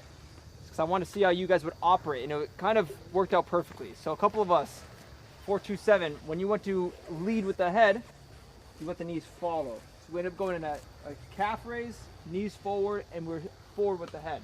The thing we need to adjust is we need to leave weight driven to the rear tire, and the only way to do that is with weight into your heels. So what that's going to do is you're going to try to maintain that heel drop, so you're going to be in a straight leg position rather than a knee bent position. Does that make sense? So the neutral attack position's here. When you go to accelerate, you go here. Legs straighten out, your upper body goes forward. The way I try to envision it is your hips are driving towards the bar pad, because guess what? Everything on top of your hips has no choice but to go forward at that point. Okay? And if we can just focus on maintaining the heel drop, then you're going to keep weight to that rear tire as you're accelerating up that hill. You have a ton of weight to the front, but not enough weight to the rear. And the rear is kind of like wanting to drift out on you a couple times. Yeah. Okay? So easy fix. Just stand a little taller, straighten out those legs, keep that weight in the heels. You were sitting, so next time through, if I see you sitting, we're going to start busting out some push-ups already. So make sure we stand the whole time, all throughout today. I know it's going to be brutal, but remember the purpose of this, all right? Your standing is good coming down, but you're sitting really, really early. So I want you to just get comfortable standing through, finding a flow. Speaking of flow, we need to figure out how to not get this stall zone to happen. Like right at this bottom point where it transitions to go back up, I don't know if you're pulling in the clutch or tapping the brake or what's going on there, but it's like the bike stops very like subtly and then you carry on. I just want the momentum to maintain all the way through and you seamlessly connect throttle. So if that takes you to staying off the brakes all the way through this first half, do that. All right. 18, you're looking good, but not enough weight over the front. You're flying through this corner. You're almost a little bit too fast, okay? So back down a little bit so we can focus on what we're doing on top of the bike. Your attack position is great here. But you go to accelerate really early, which is sweet, but we're hanging off the back of the bike. And that's why that front tire wants to do one of these things a couple of times, because you just don't have enough weight there. And then I think it was maybe the second or last time when you're going up the hill, the bike kind of like pulled back on you and like you hang off the back a little bit. So make sure you're anticipating that throttle, lead with the head a little bit more and earlier as well, okay? Shoot, it was either 202 or 57. I can't remember now. You guys have the same gear on. But one of you, I think it might have been 202. When you came down the hill, the front tire had a weird like twitch as you dropped down, and then you still had like the uncertainty in the front. Don't be afraid to get farther over the front. As long as the knees aren't following, you'll be in good shape, okay? Your head is just a tiny bit behind the bar pad. Like very, very small bit, okay? All right, so real quick, before I send you guys back out, let me just give you a visual demonstration of what that acceleration position looks like so you guys can kind of copy and paste it to your riding. Does that sound good? Yeah, I'll grab that again. I'll just do it slow pace so I don't have to do anything crazy.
bring the head forward to compensate for that creasing. Is that clear? So let's say we're barely just killing. Bring the upper body forward a little bit. Then we got to compensate for the opposite of force. When you slow down, pull you forward now. So we got to sink the hips back into that force that's then trying to pull you forward.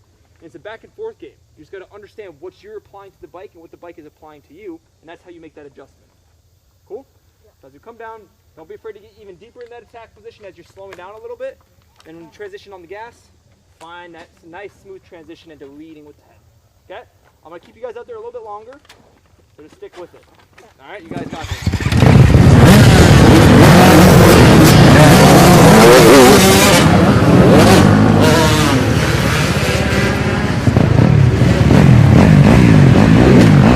Maybe I should have put a helmet on, but all right. That was 10%.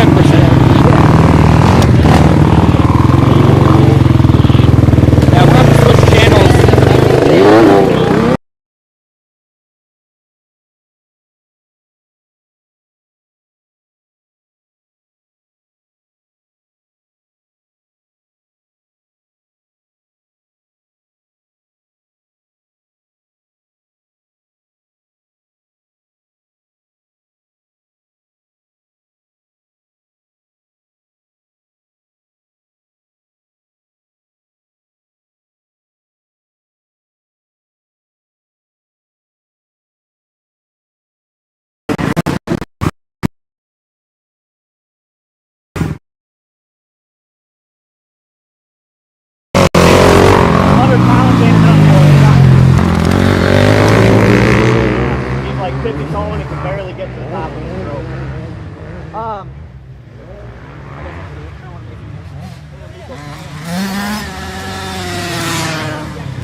Struggling because he's on the middle of his foot. When you can't get the ankle flexion, your knees have a hard time any farther back than stacked on top of the foot pegs. So he needs to bring the feet back a little bit, sink the heels, and the knees will come back a lot more comfortably, I should say.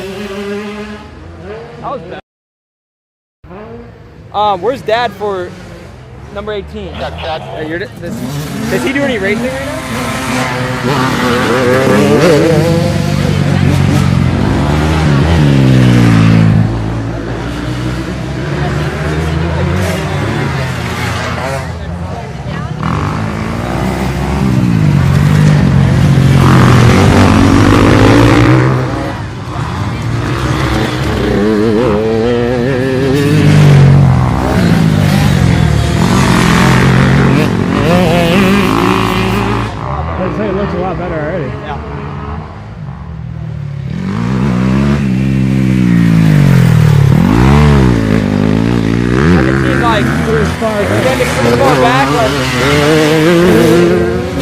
It's a little bit too much. You gotta make some subtle changes that kind of adapt with the bike as the movement changes. If you go too crazy one way or the other, they can kind of upset the bike and make the bike feel worse, honestly. Then we can drop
think it's coolant. Antifreeze? Yeah, coolant's coming out somewhere. I don't know where. Yeah. That's the coolant on top of the head bolts. Yeah, it's something. Leak out. Careful, don't burn yourself. Oh yeah, it's that hose right there. Yeah. Yep, that hose is just coming out. Alright. Yeah, so at least it should be an easy fix. You just gotta loosen it up and make sure that hose gets on. Yep. No, I don't. No, You'll probably have to refill it with coolant too, just because it looks like it's been leaking it a little bit. Oh shit, okay, we probably have some. Yeah, yeah. Thank you.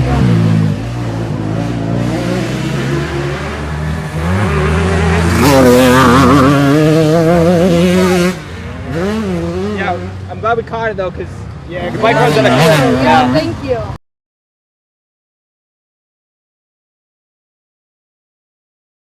So slide the feet so you can sink those heels to put weight to that rear tire. It's going to be very important here as you transition on the gas.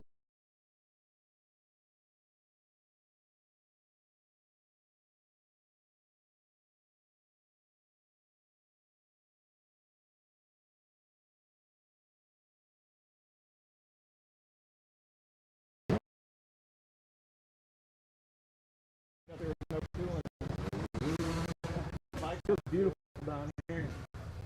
How do you guys feel? Okay, that was a little bit, Go lean your bike it wasn't terribly long, but how are we feeling standing up that whole time? Oh, by the way, were we standing up the whole loop? Is anybody guilty of sitting where I can't see you? Okay. All right, I'm gonna use the honor system here. From now on, even on the track cut, stand. It's part of one of those things where you just gotta suffer through it, okay? Suffering is gonna allow you guys to breach that gap of staying where you're at and making improvements to become better, okay? So even when you're out there, I'm not expecting you to go fast. That's the thing. If you're back there, your back's burning, stay standing. You can slow it down a little bit if you feel like you're getting a little sketch, all right? By the way, whose back is burning? Everybody's back should be on fire right now. That's the first thing that's going to go when you're doing a stand-up drill for that long, okay? That's normal. That's going to be a thing until you start standing up even more to where you'll be able to stretch out that period of time that you can ride in that position, okay? No different than an endurance sport. Right now, you guys couldn't go run a 6-minute mile probably right off the couch, right? It takes some time to get there. Same with riding in the attack position for this long. It's going to take some repetitions, take some time to be able to ride longer in that position. So I don't know how long that was, a couple of minutes. If you guys get to a point where it's a 15-minute stand-up only moto, that's going to start putting you in some good riding shape for when you go back to sitting. You'll be able to have a good breather periodically around the track. Lower back, anything else hurting? Nothing? Okay. All right, what felt worse? Okay. Yep. And here's the thing. When we on a lot of areas of the track, you're probably going to feel like you're going slower. And sometimes you might be going a little bit slower. It's about being able to exit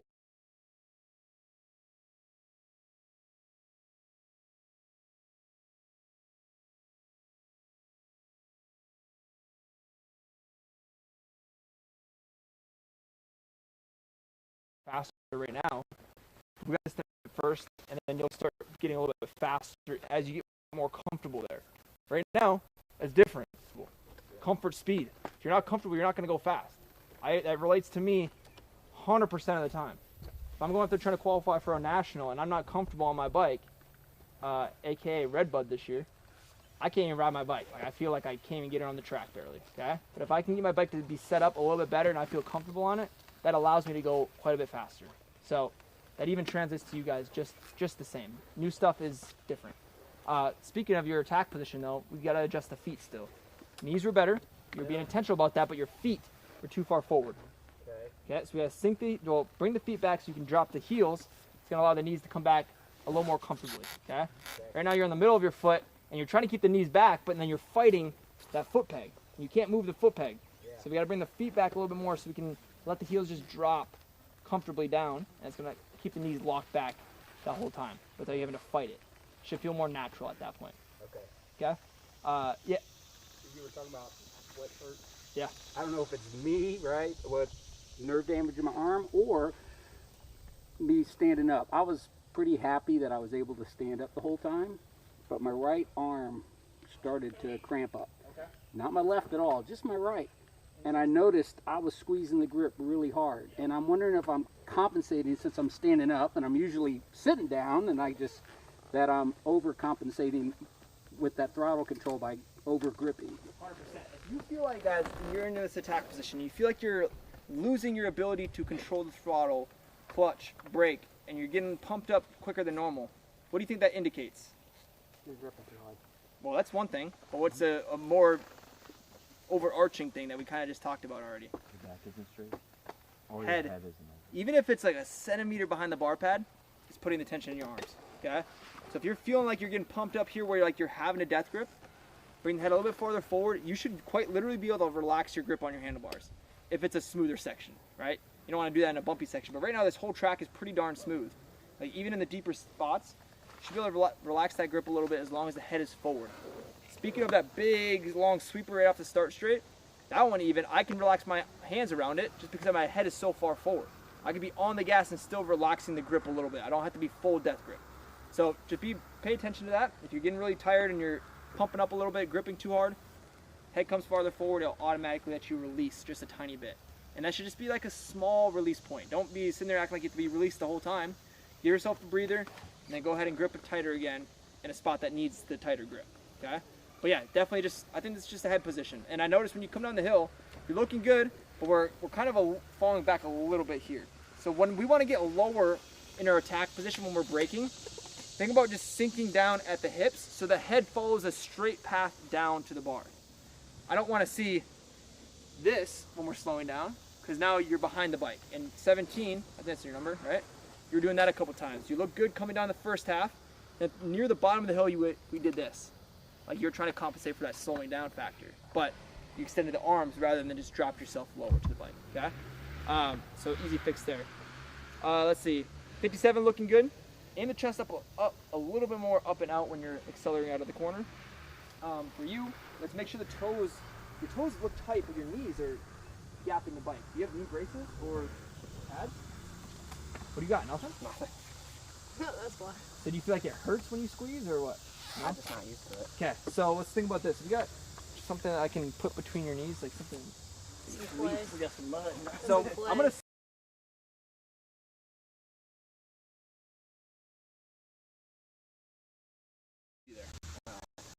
Okay.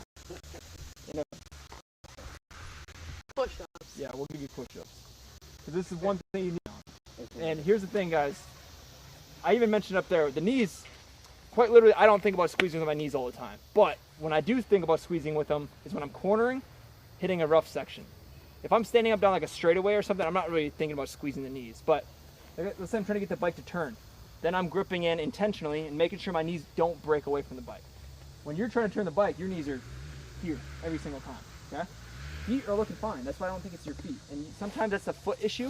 If your toes are pointing out or your feet are just gapped away from the bike, it'll cause the knees to be away from the bike as well. 113 looking pretty good. Aim the chest up and out a little bit more as well. 525, chest up and out. And then actually that one was quite a bit better, but you have a really bad lower back roll. So think about pointing your butt, quite literally, this is gonna sound silly, but point your butt up to the sky. Okay. Try to find that really aggressive butt up to the sky is gonna help create that lower back flattening or arch. Okay. If your butt's angled at the seat, look, roll back. See what I'm saying? So butt up to the sky is gonna help you find that aggression. Honestly, I would say over-exaggerate this position, guys. If you're not over-exaggerating, you're probably missing the mark just a tiny bit. 311 looking good. 18 looking way better that time, leading with the head. Did I mention something to you last time? Yeah. Yeah, how did it feel that time? Good. Next thing I want you guys to work on here. Did you notice when I demonstrated that one time through how tight I kept the bike to the right? I wasn't going super fast, of course, but how effortless it was for me to just keep the bike turning really sharp to the right. What do you think's the culprit behind that? Where I'm looking. So everybody, when we're getting into this corner, let's try to be proactive with our eyes. When we're at this point, we're starting to scan up that hill rather than looking straight ahead of us. If you're looking straight ahead of you, by the time you get right here, it's going to be a lot harder to turn the bike sharper. Okay? So if we're looking from back there and we're looking up over here, the bike will follow that direction your eyes are looking. So just get those eyes up a little bit earlier. And when you guys probably hopefully work on ruts in these other sections that you go to later today, the eye speed will translate. It's just going to be a lot harder to do that consistently. So let's use an easy section.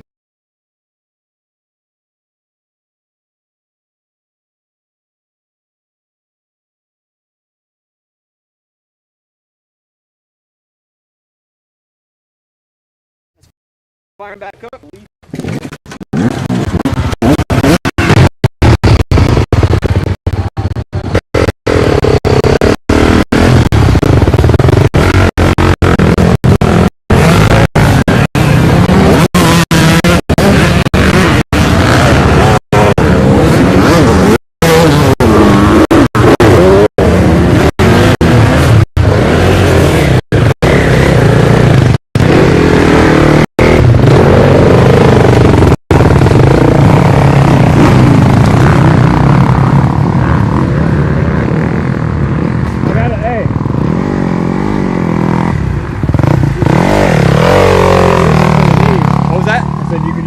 Yeah, it should.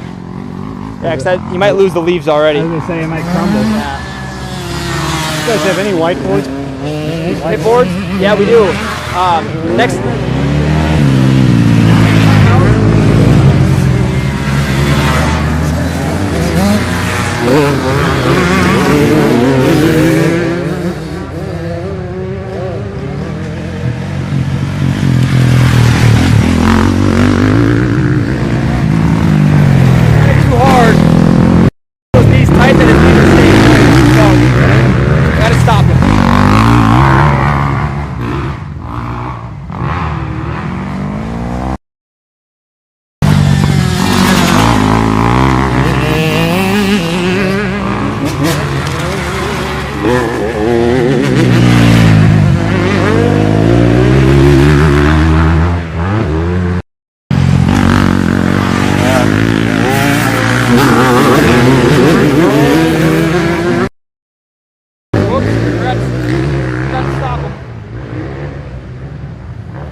Record this one guy coming through.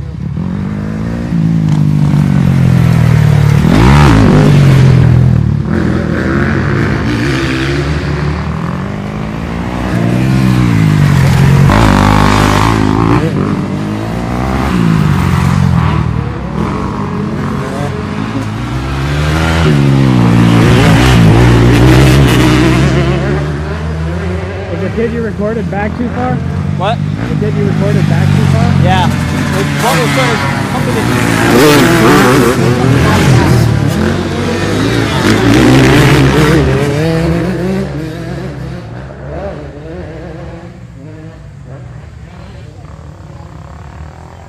Okay. Yeah, they...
That's fine. Stand up real quick.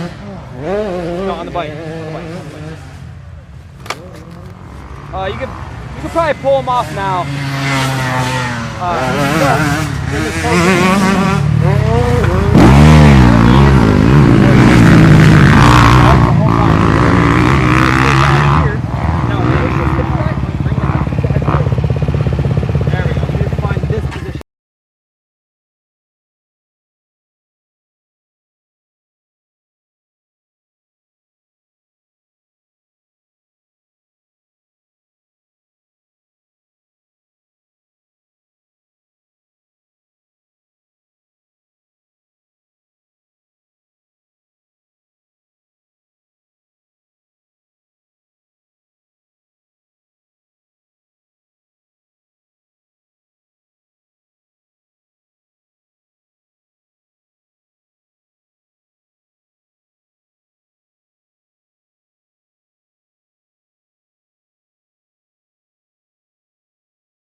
Alright. You in second, third? Third? Yeah. Third, good. This is perfect dirt to be in third because it's a little bit harder pack. About faster.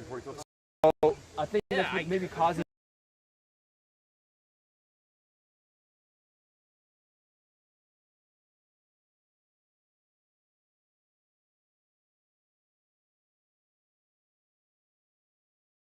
a little bit. No, it feels great. Okay. So with that being said, open the corner a little bit more maybe, and maybe try to create a new line so you can get the bike to turn at the halfway mark so you can get more of a straight line up the hill. And then you'll be able to roll gas on early and be comfortable with that. All right? You're looking good though. 13, getting better. Nice work. How'd that feel?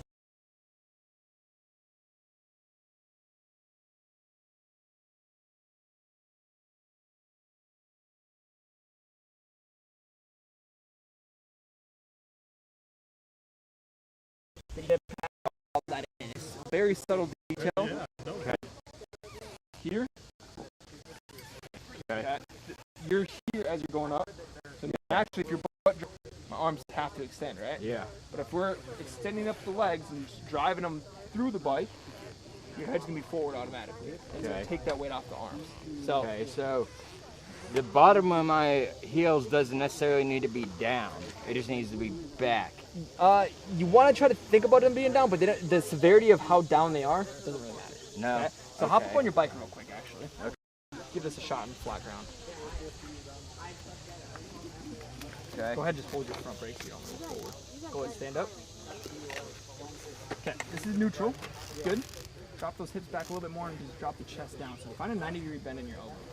Okay, keep those knees back, nice and tall. Perfect. And now, when you go to accelerate, think about just locking those knees where they are. Now just drive your hips towards the bar pad. Straighten out the legs. Nope, see how your knees are driving forward? Yeah. Yep, so you gotta keep those knees back. So. And then straighten out the legs. So push through the legs. There you go, just like that. Okay. Yep, that is the movement. The knees need to stay there. We're driving through the legs, and the knees are being that center point of the connection, right? Okay. And your hips are driving towards the bar pad, that's what's bringing your head forward. And then that's why we have to maintain the emphasis in the heel drop, because just think, even if you leave the knees back and you bring all your weight forward, you're going to lighten up that rear chin. Right. So I just want you to keep that weight of the heels a little bit more. All right. That helps. Yep, that'll take some practice, but it's just the motion back and forth is what's going to help you find that consistency. Okay. 17, a lot better. How'd you feel? My clutch is being weird. Oh no. What's weird about it? Just kind of dragging. Well. Yeah, you killed it where? Back in the tighter corner? Or? Well, in practice. Okay. What gear are you in? Third. Third? So on that bike, I was riding a Honda 250, and I had to be in second. I had to be in second gear a lot, even though I was going quite fast. But that was earlier this morning, so it was a little bit deeper. I guess I shouldn't say that. I was third when I went back out. But in some areas, if you feel like you're stalling it, because did you stall it back here? No. Just in practice. Yeah. So in those deep areas, you gotta let the bike rev out a lot. It's gonna feel like the clutch is slipping, honestly, because it's just hard to get that power to the ground on a 250, especially. Yeah, what map are you in, do you know? I think I'm in Yeah, I'd say running in the aggressive here would be the move for sure, just so you have as much torque as possible, but the bike and the clutch is going to feel a little awkward in those deeper sections, just so you know. I also have suspension straight from the factory, so I have it. Okay. How much do you weigh? Like 150. Okay. Well, it'll be pretty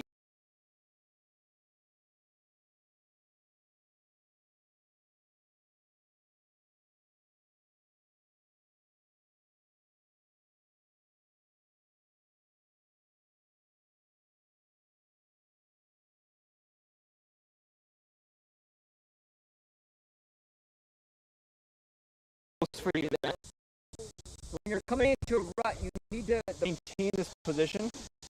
It's coming in within your elbow, so you stay low to the bike. If it's at all and let our center of gravity get higher, that is what screws up the balance. It makes it feel like you're fighting the bike.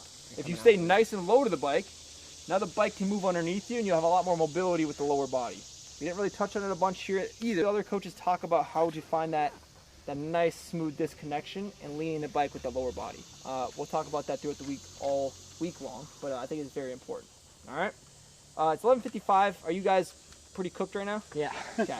So I'll let you guys take a quick early lunch. It's gonna be from 12, and then 12:55. I want you guys to meet under the tent so we can do a little briefing on where you're going next. Okay. I think what we're probably gonna have you guys do is just do a clockwise rotation of sections. So if I eyeball this up, it's going to be you guys going to that top SMX style track, and then you guys will rotate to loop last on that far side of the track. I just got a text saying she wants a group photo. Oh, yes, 100%. So at noon, you just at the tent, we're going to do a group photo. Holy shit, out of my time. We don't want to miss out on that. So if you have to drop your bike off, go ahead. So, good job, guys.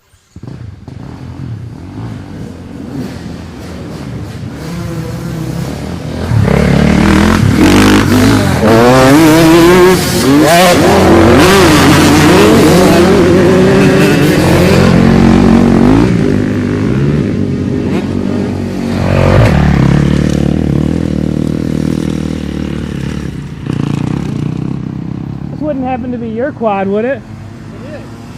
Mind if I ride on the back? Yeah, just a back. Yeah, that's alright.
Sir, you're a blessing.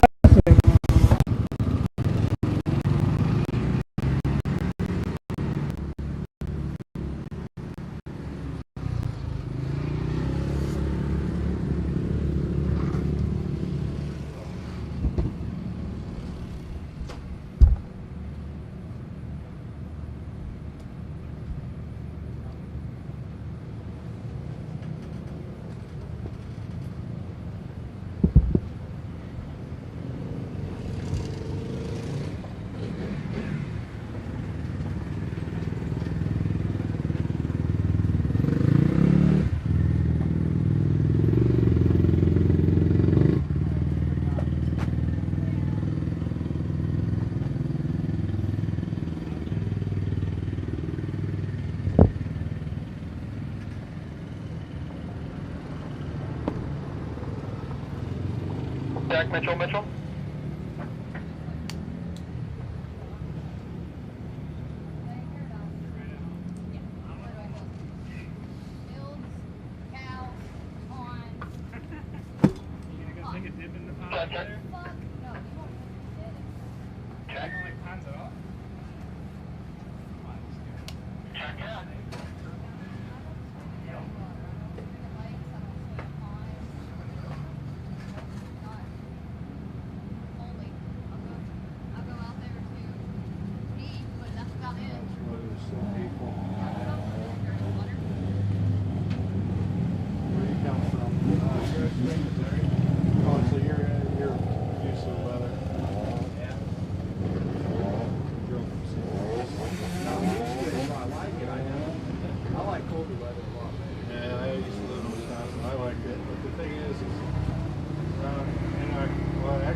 Gets cold, gets colder, stays colder, gets colder, stays colder.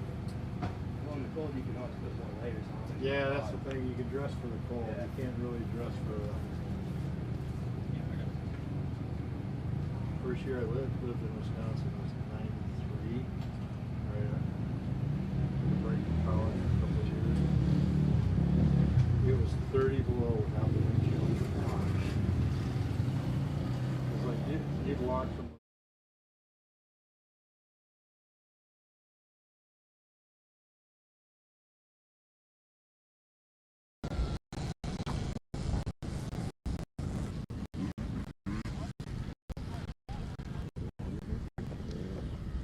What's up, Preston?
Are they going to the spot or are they coming back here?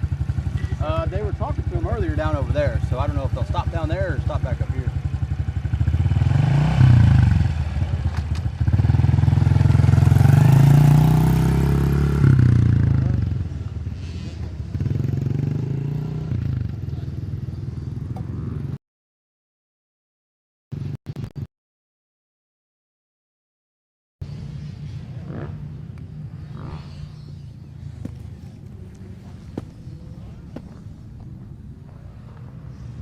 There's like no shade to put this. That's tough.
Is that your little bike he's on?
Making sure he's doing all right. He looked like he was heading for a lot.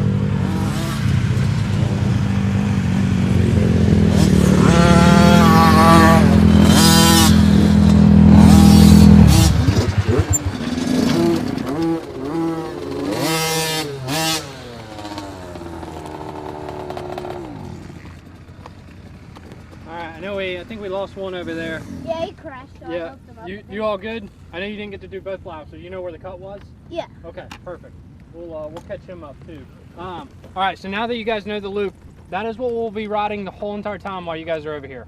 Okay, until we switch groups or switch coaches again. Has everybody got that? Yeah. Any questions?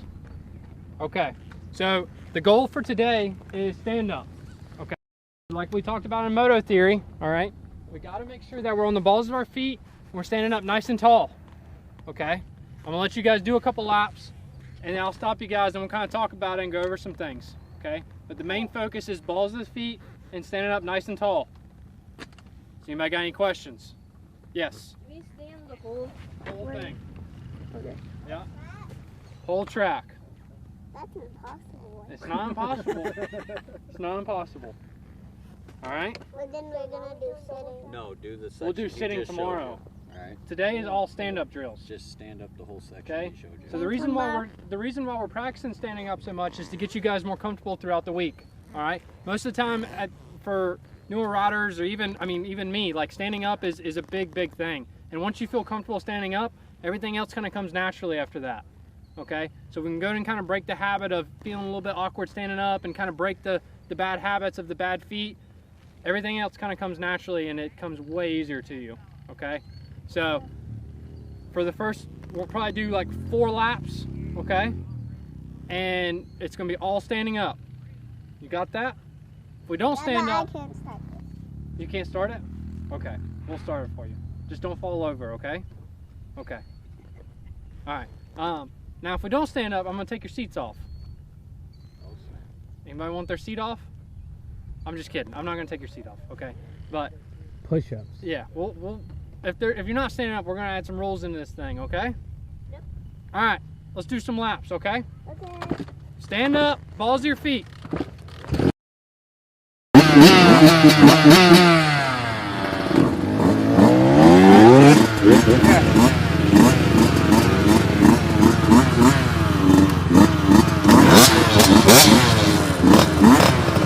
Good.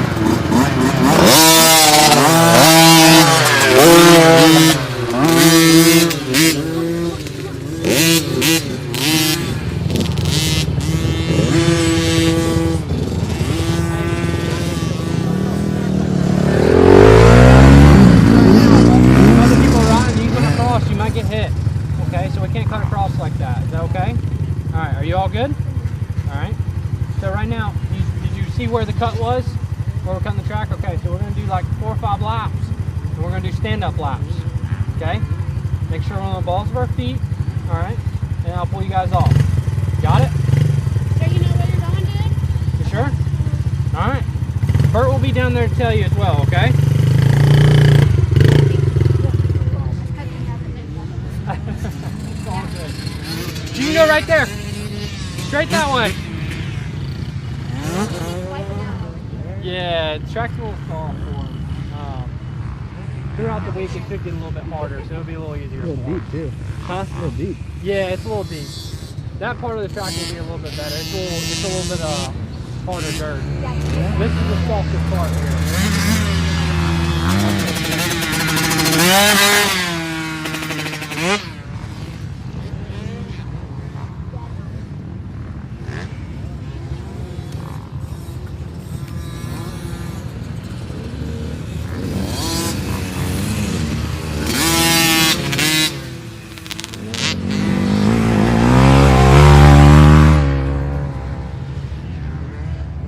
Luke, where are you gonna pull them off at? It'll be right down here.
So what are we working on over? Right now we're getting a couple laps in of just standing up and being. Oh, Wes got him. Okay, we got to ride her down. Just working on being on the balls of our feet right now. Working with green group, so We got some actually really good ruts right here, really deep, so I'm going to try to help them a little bit with line selection while standing up, so hopefully we can get a little bit more comfortable in this section as well. No, you're good, you're good. Yep. No, everything's good though, track's awesome, so it's, yeah, it's a good day for it.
Hey, you just park it right there, you're good.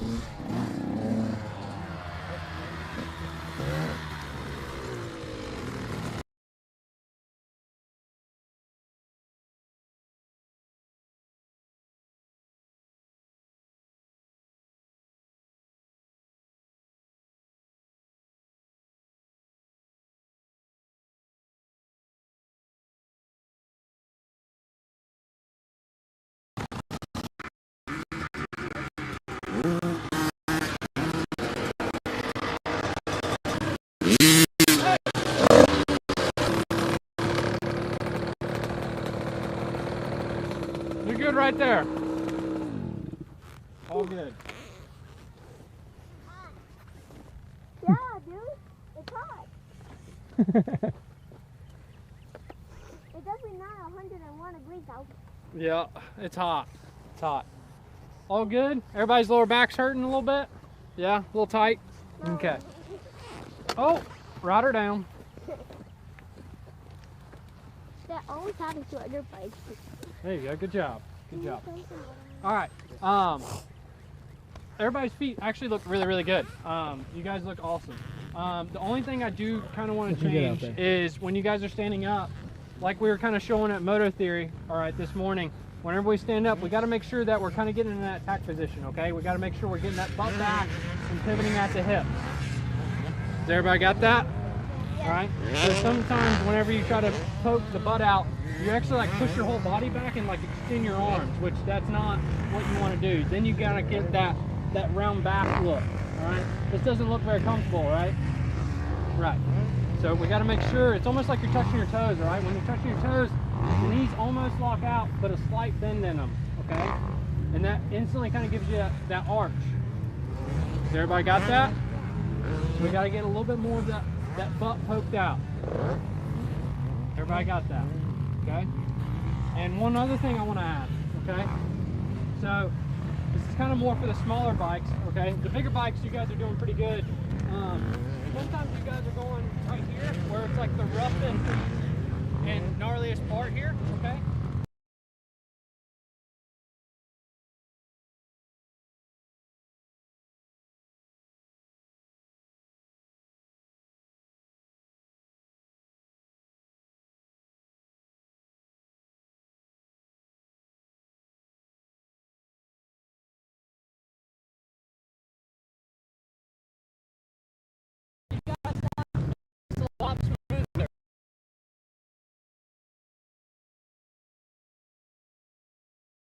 Where in the middle of those things, like the one that's not even, one that's not right, alright? So you gotta make sure whenever that you're letting which rut you want to hit, that's a good one.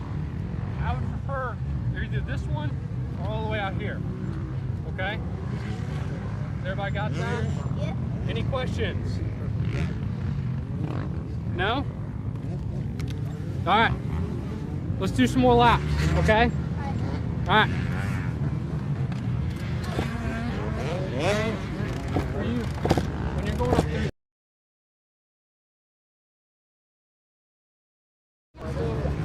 trying to get it under.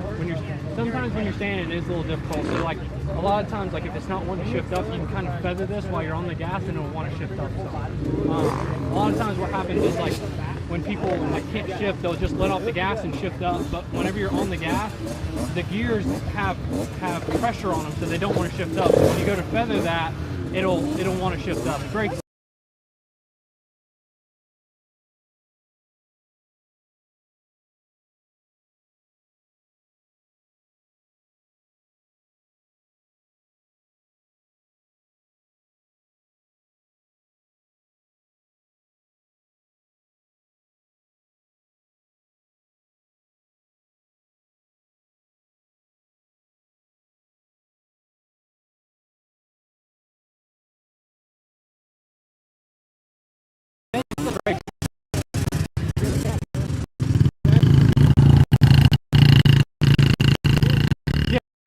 Yep.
Holy crap. I'm cooking. Yeah.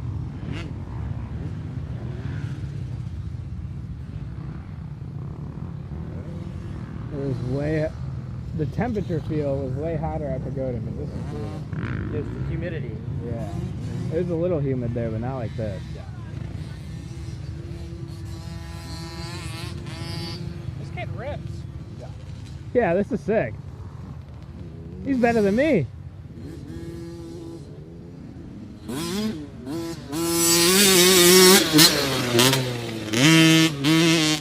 That little 50 kid in Colorado, that kid ripped too.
I was just telling him it was hotter at Pagoda, and this is really This is what just pushed out of where we're from, and it pulled out, and now it's like so right back in. Yep. Thursday looks like it's perfect. Yeah. It's supposed to be like 78, a little cloudy.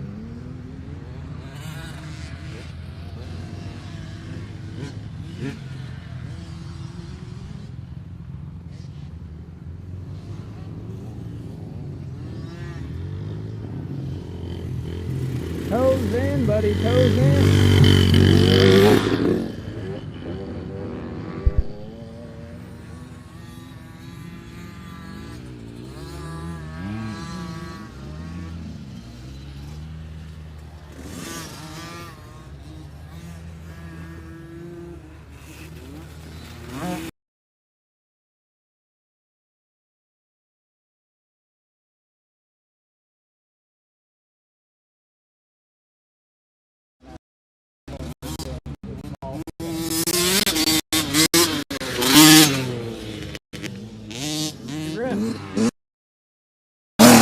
That's sick.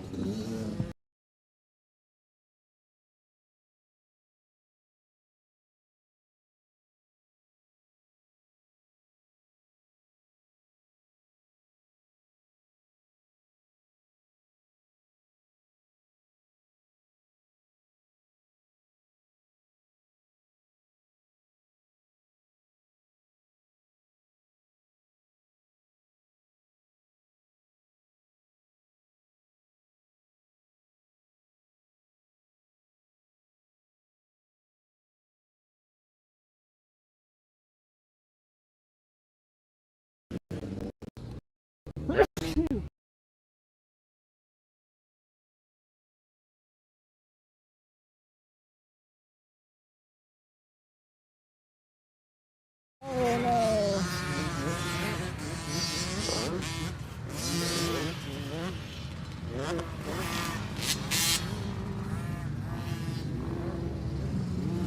Is he stuck under his bike? Huh? That's what I thought. I was like, why is he not getting up?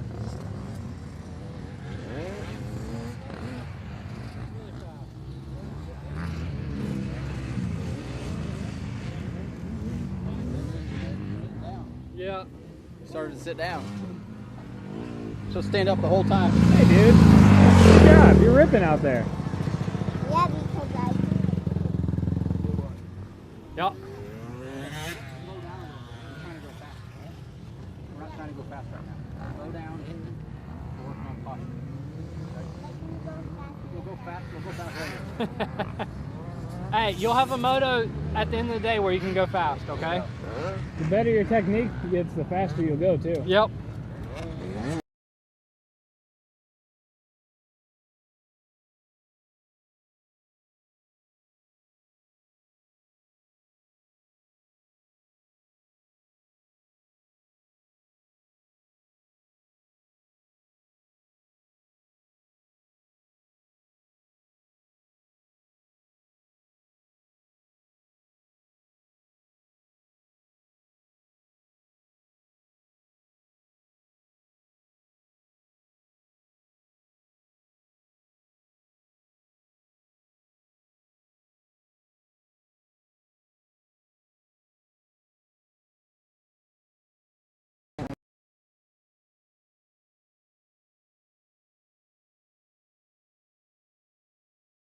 No.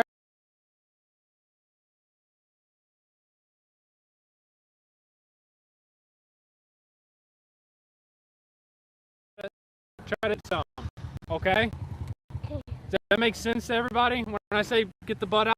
Yeah? Okay. It's the only thing I really want to see out of you guys. One thing that I do want to go ahead and try to mention is let's try to keep a finger on the levers. I know some guys only have like one lever.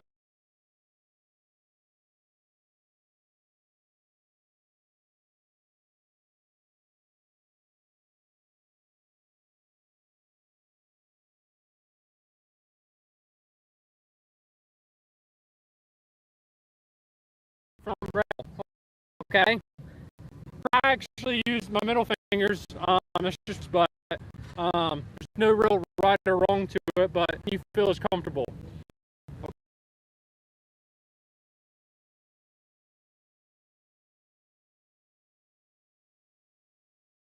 And then for the little bikes, when you get a little bit of clutch, so and that stuff is there to protect guys. Like on the bigger bikes with the clutch, you guys start to fall over.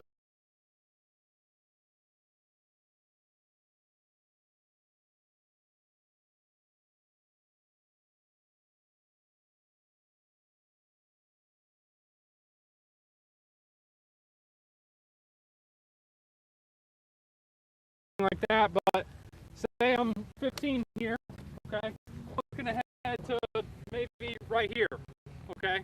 So whenever you're walking to seeing where you're going, right? It's not you're not walking and looking down like this, correct? Same thing on a dirt bike. You have to make sure you're looking ahead. Wherever you're looking, your dirt bike's gonna go. Everybody got that? All right. We're gonna do a couple more laps, all right, and then we're gonna switch coaches. Got to make sure we're standing up, okay? All right. Any questions? All right, let's go ride some more. You want to be over at that corner. You don't hit this time. You got to stay on the far right.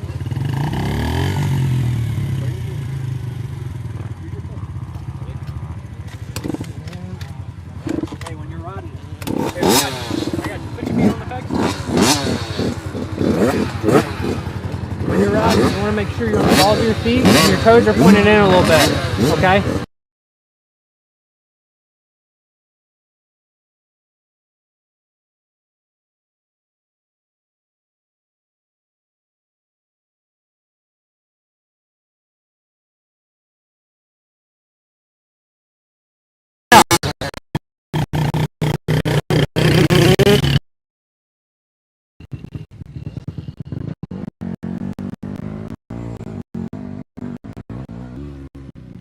Oh, my jersey's about to get soaked again.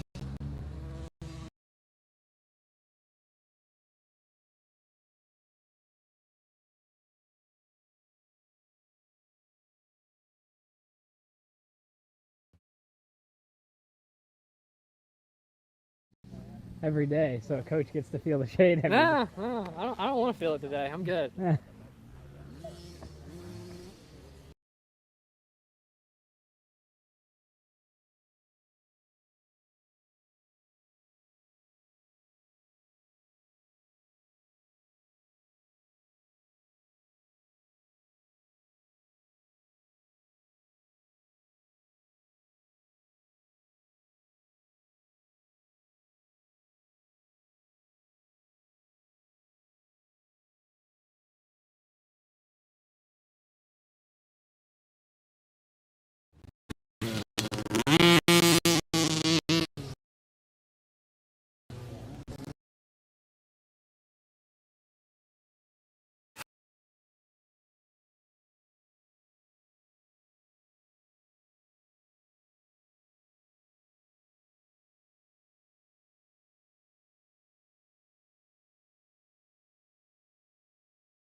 Yeah, you can. Yeah, just make sure they're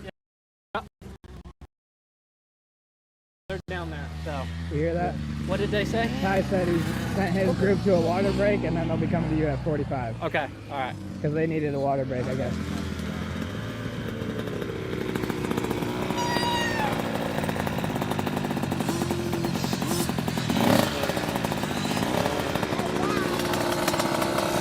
Get off the track. You missed a little bit of it. What was wrong?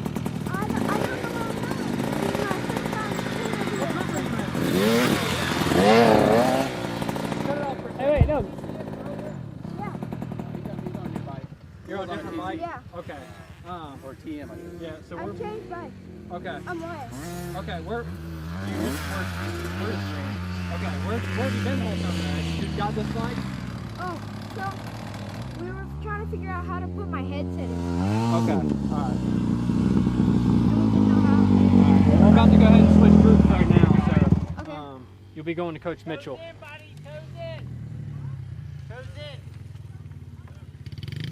Yeah, I'm about to get on the back now. Bert, kick that rock out of there. Behind you. Okay, like that on the Mitchell, do you copy? Does anybody copy? Yeah, I'm sending green group back to get water. You're looking really good. Yeah, cool. I thought my radio was jacked up. Stop yelling at me. Yes, I copy.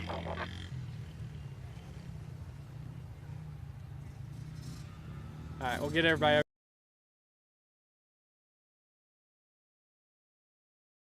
It's really hot today, so we're gonna just end like 5 minutes early. You guys get a sip of water, alright? And then you guys are gonna ride the track back down to Coach Mitchell, okay? He's at the bottom of the big hill. Does everybody know where that is?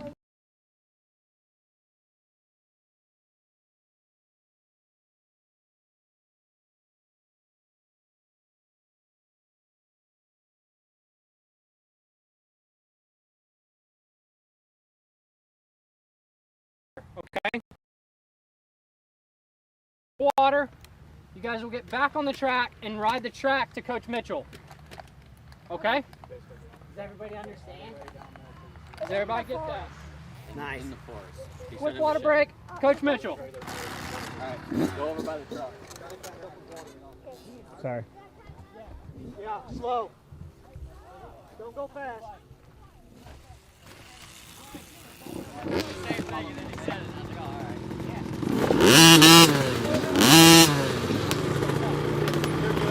Ride back to the truck, we'll get some water, and then you'll ride all the way back. Oh yeah, baby. How you feeling? No, it's falling through.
Hot out here. Yeah, whatever. I don't believe you.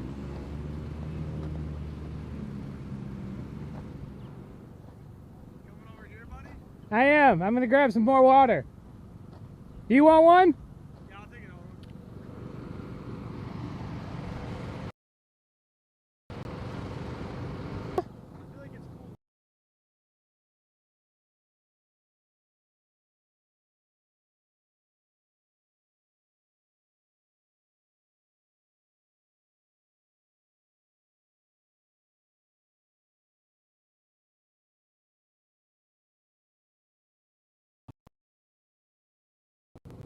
Over there to loop.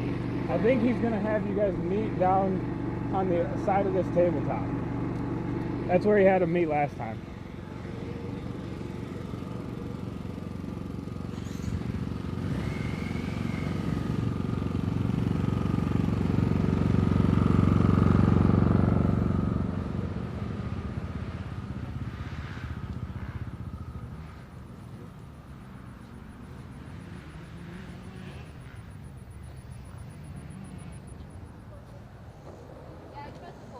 Yeah, Wednesday I think is going to be a little bit better. Yeah.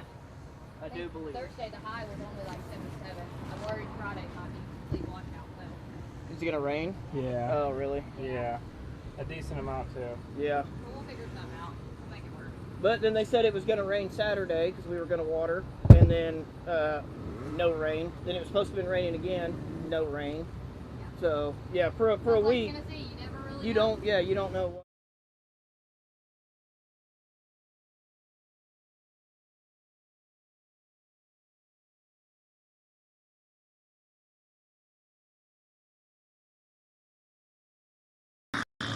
You can't be.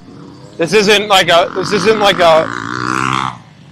frat party, okay? This is the Moto Academy, and we need to be more. What's the word? Cordial, respectful, elegant. I like dancing, but respectful. We're gonna create a nice little dance on the bike today. That's what we're gonna do. His feet look good. Oh yeah. 122 is looking ready for red group. 122's got soft suspension, but he's ready for red group. But yeah, no, we're working standing up. Oh, as he sits down. No.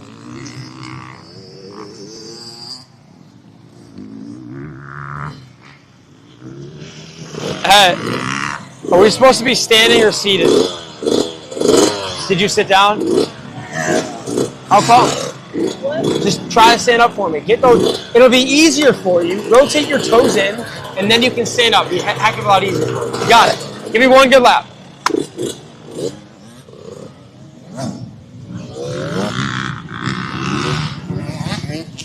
That's your boy?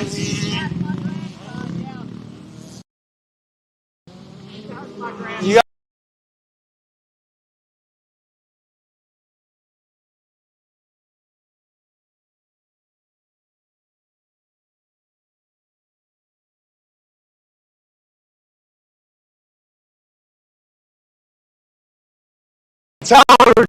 and all that stuff that he can't get these jumps.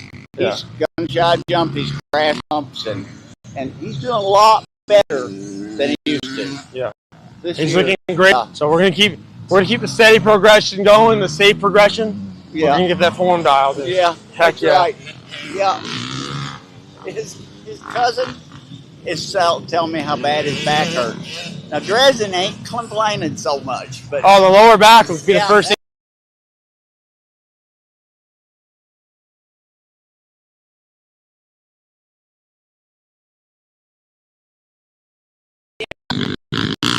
We got nothing here but beer and bikes, baby. Beer and bikes. There's literally nothing here, by the way. Nothing. Even that doesn't count.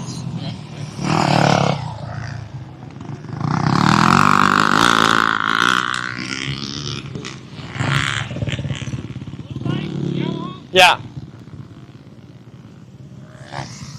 So we're at HLR. The track's awesome.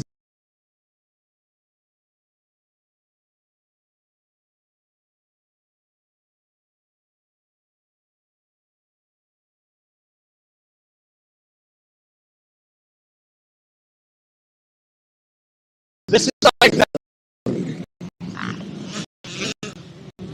It always amazes me that how good some of these tracks are, because we're on a farm basically. In the dog days of summer, that's the best way I can explain it. I've gotten used to it.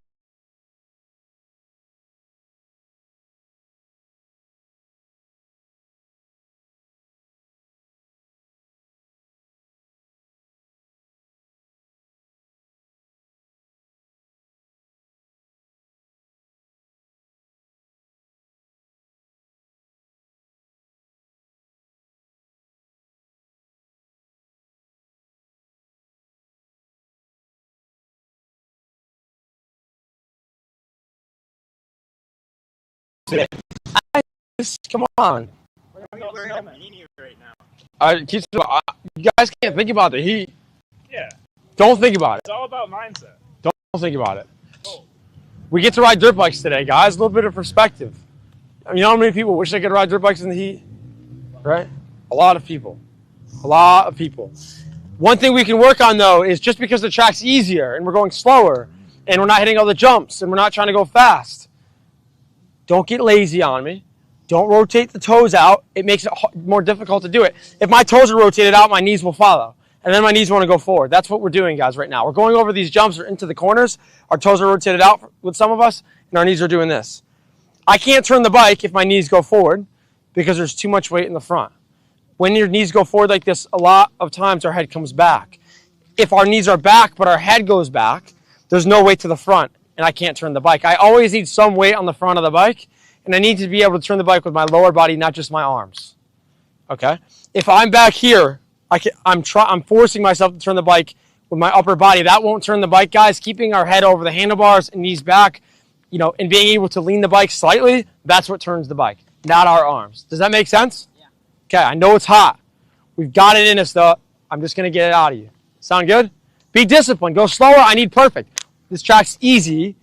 I need perfect. I need us to leave here and know that when we go to our purposeful practice moto, we're all animals. Nothing we can't do. Sound good? Yeah. Let's do it.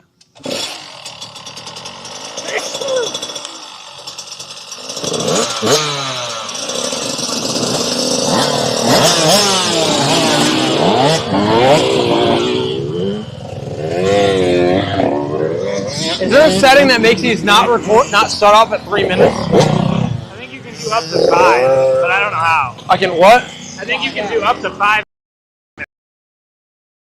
minutes, but I don't know how.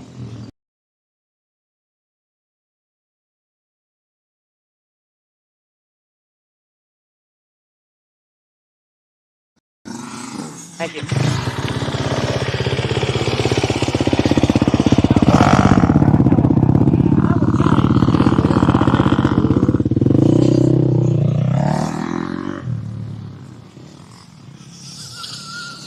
He's not bothering him one bit. Born in it, baby. I was born in it.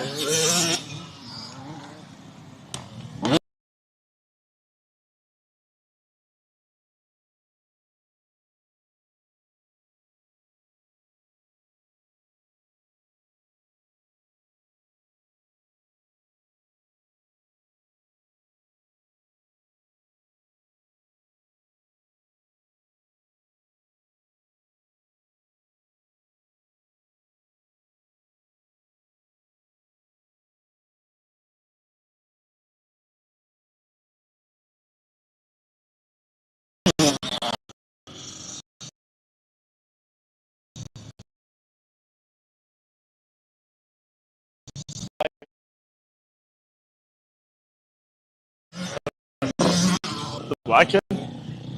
It's only his first.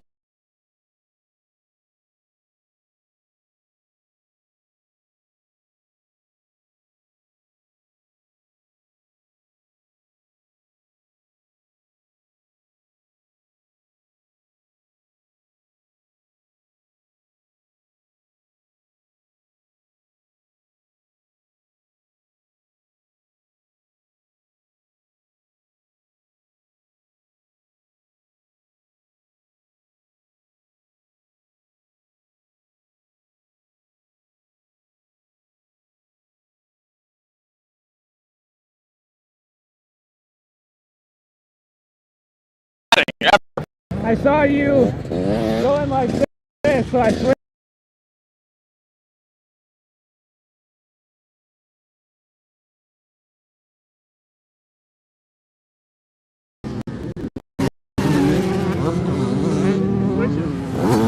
When you were up there, I saw you going like this to him, and I switched.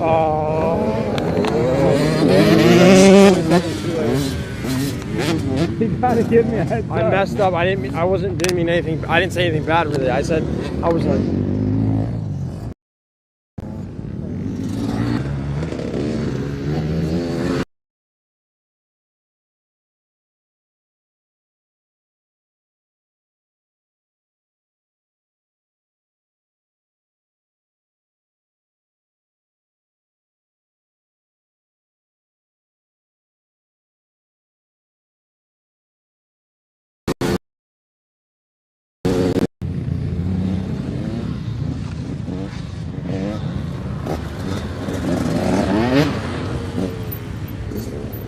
Instead of making your reset when you stand forward and up like this, instead of being here, drive your hips back.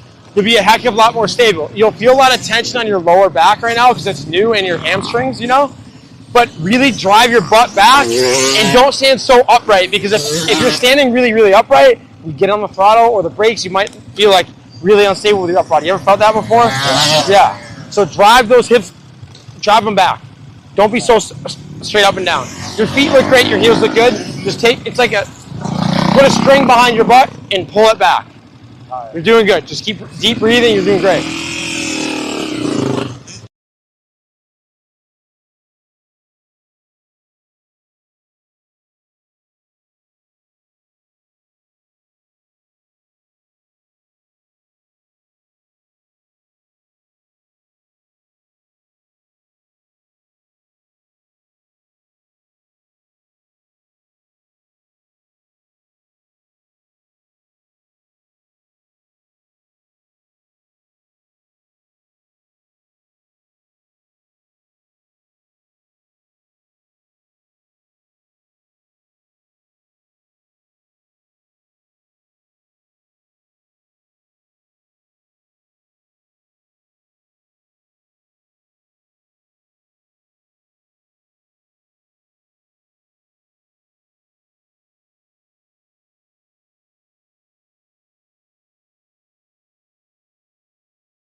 knocking that's coming down. I haven't pulled it open yet.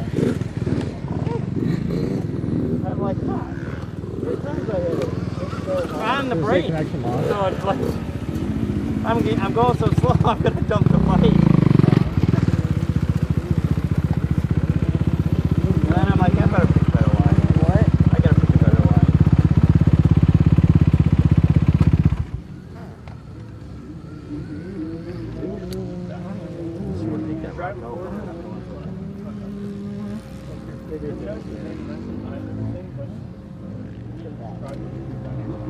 You're really far over.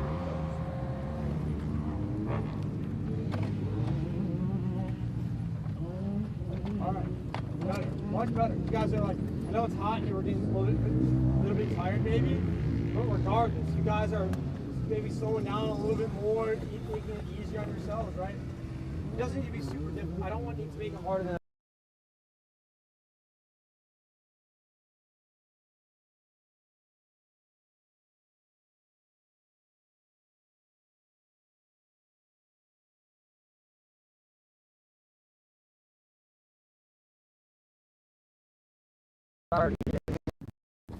it's hot. Who cares how hot? Riding a dirt bike. It's not raining. Got one hand. Biggest thing with that, if I'm standing straight up and down and I get on the throttle, I'm gonna feel like I can't control the bike. The best way I can explain it is if I can get my butt and my hips back a little bit and I can squeeze the bike slightly with my feet and my knees, I'm gonna feel so strong and attached to the bike, I'm not gonna move anywhere. I'll give you guys this. The first lap, if you guys want to be seated, because it is a heck of a lot easier to do it being seated, I'll give that to you guys. But I'm only going to give you guys 1 lap, just because a lot of us is our first time doing it. But standing up, it's super, super cool to do the one-hand drill while standing up, because it teaches us where our balance is on the bike, where our weight is, all of that. Which hand do we use? I'm kidding. I knew it was coming. Somebody had to. I knew these guys weren't going to. No shame. Guys, Logan asked what hand comes off. If anyone can do it with our right hand off, I'll give you guys 150,000 golden stars. For how long? Make it fun, The whole guys. lap. We get to ride dirt bikes in the sun with Coach Ty and Ricky and Justin. Speaking of which, let's go. Yeah. You guys ready to go?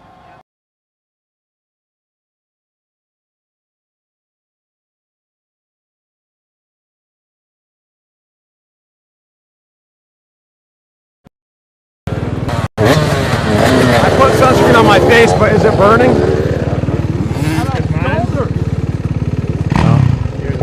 Yeah, so 207, we're gonna have. Oh, you're gonna get. You know what's the worst? When we leave here, we're gonna get in the car. No, I'll do it. I'm tired. You gotta give me a I don't know if I couple can do the corners one-handed though. Did you just say you didn't know if you could do the corners one-handed? Yeah, I'm struggling on the corners Well, why just not? because I go so slow. I'm almost doing a slow drill around the corners. Why do we need to go faster? Compared to what? Are you going slow? I'm struggling on the corners because of most. For you, what? Back, I don't know, yesterday? Why we're here now. We're here now. We're going to do one hand right now. We're going to go around the corners as fast as we allow ourselves to. And our feet are going to be good. Our knees are going to be back. And we're going to use one hand. Oh, thank you. You're welcome. Let's go. Let's bark.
You know what I like? Shower, so I feel like I'm just in a hot shower. Stand up!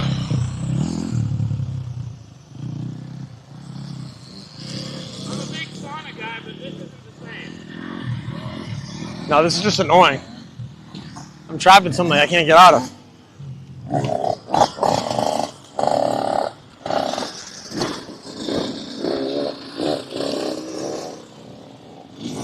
Oh, yes! Yes, you got it!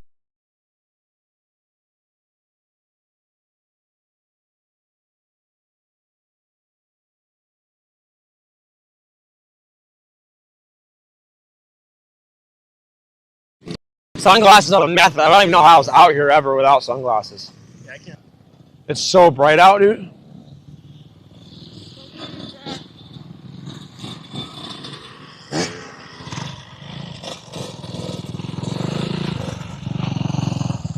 Perfect. Perfect.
How's the heat?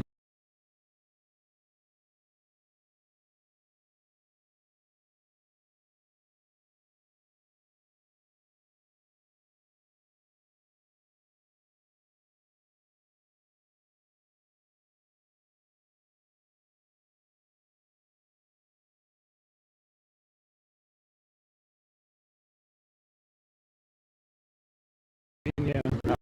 Corner one-handed? No, not with clutch. Yeah, because I gotta go around the corner because my bike dies. Yeah, same. I can't go. I'm. Hey guys, great job. Great job. You guys surprised yourselves. Like right here, 54. Dude, don't be so like I can't do it. You did it good. Right? Just because it's not easy doesn't mean it's bad. If it's uncomfortable, that's fine. That's fine if it's uncomfortable. It doesn't matter, right? We're doing things correctly. You look perfect. And same with you, Horn. I don't know what you were so nervous before. That's fine. Be nervous with the corners all you want, but fall back on what you guys know. We worked stand-up position all day long. We worked that solid foot position. We worked where your knees should be, where your hips should be, where your head should be. There's no reason when we ask you guys, hey, take that hand off, that you guys aren't capable. You guys just all did it. So everyone here, grab 10 golden stars from the trailer. Your moto time is at 2:50. Water, track entrance at 2:50. And then 4 o'clock is mindset. Guys, good job. Thank you for staying with it, and thanks for trusting us. Any questions? 10 stars, baby. Let's go.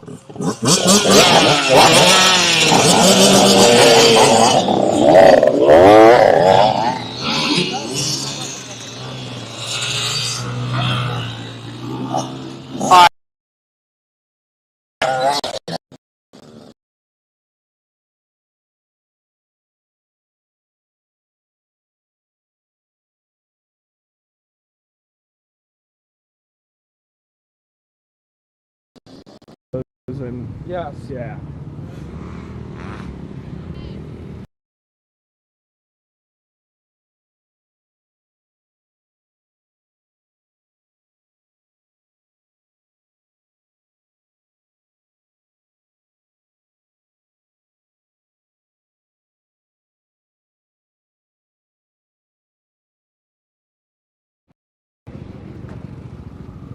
It's a bit tricky sometimes.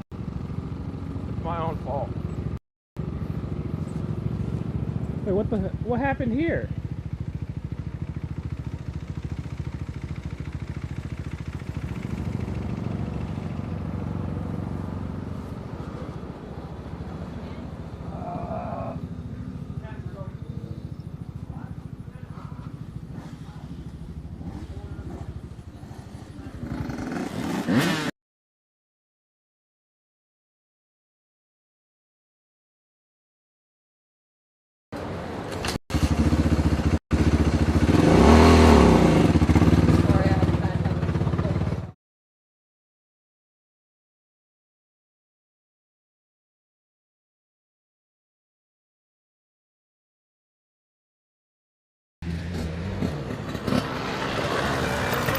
You're good to go.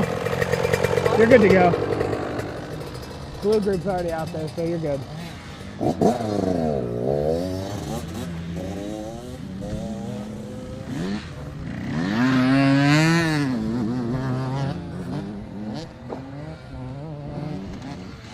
Wait, isn't this the little guy? No, he's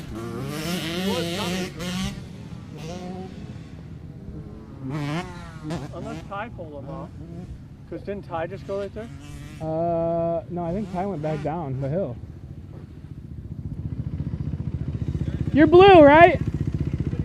Yeah, you're good.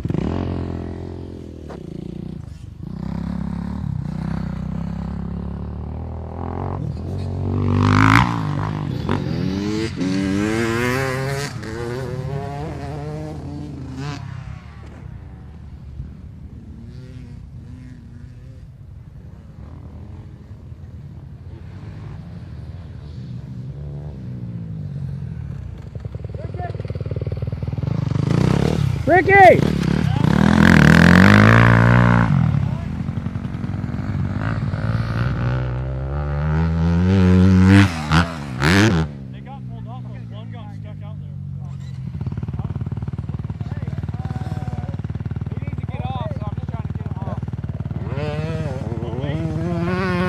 Where's he at?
You alright?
Yeah, holiday or something?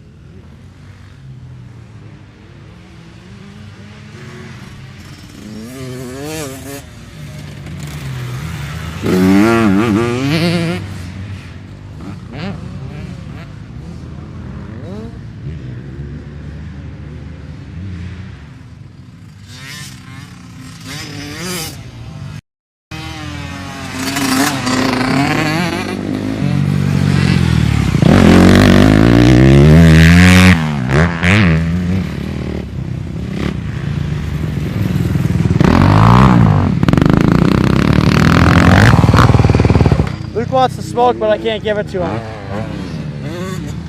Wait till Red Groove gets out. Yeah.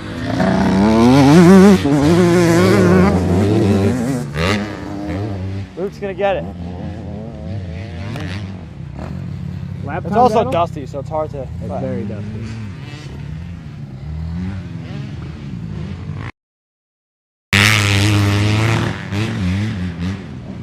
So he's a super fast racer? I mean, he looks fast, and this isn't even home for him.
that hard there.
Why does this feel worse than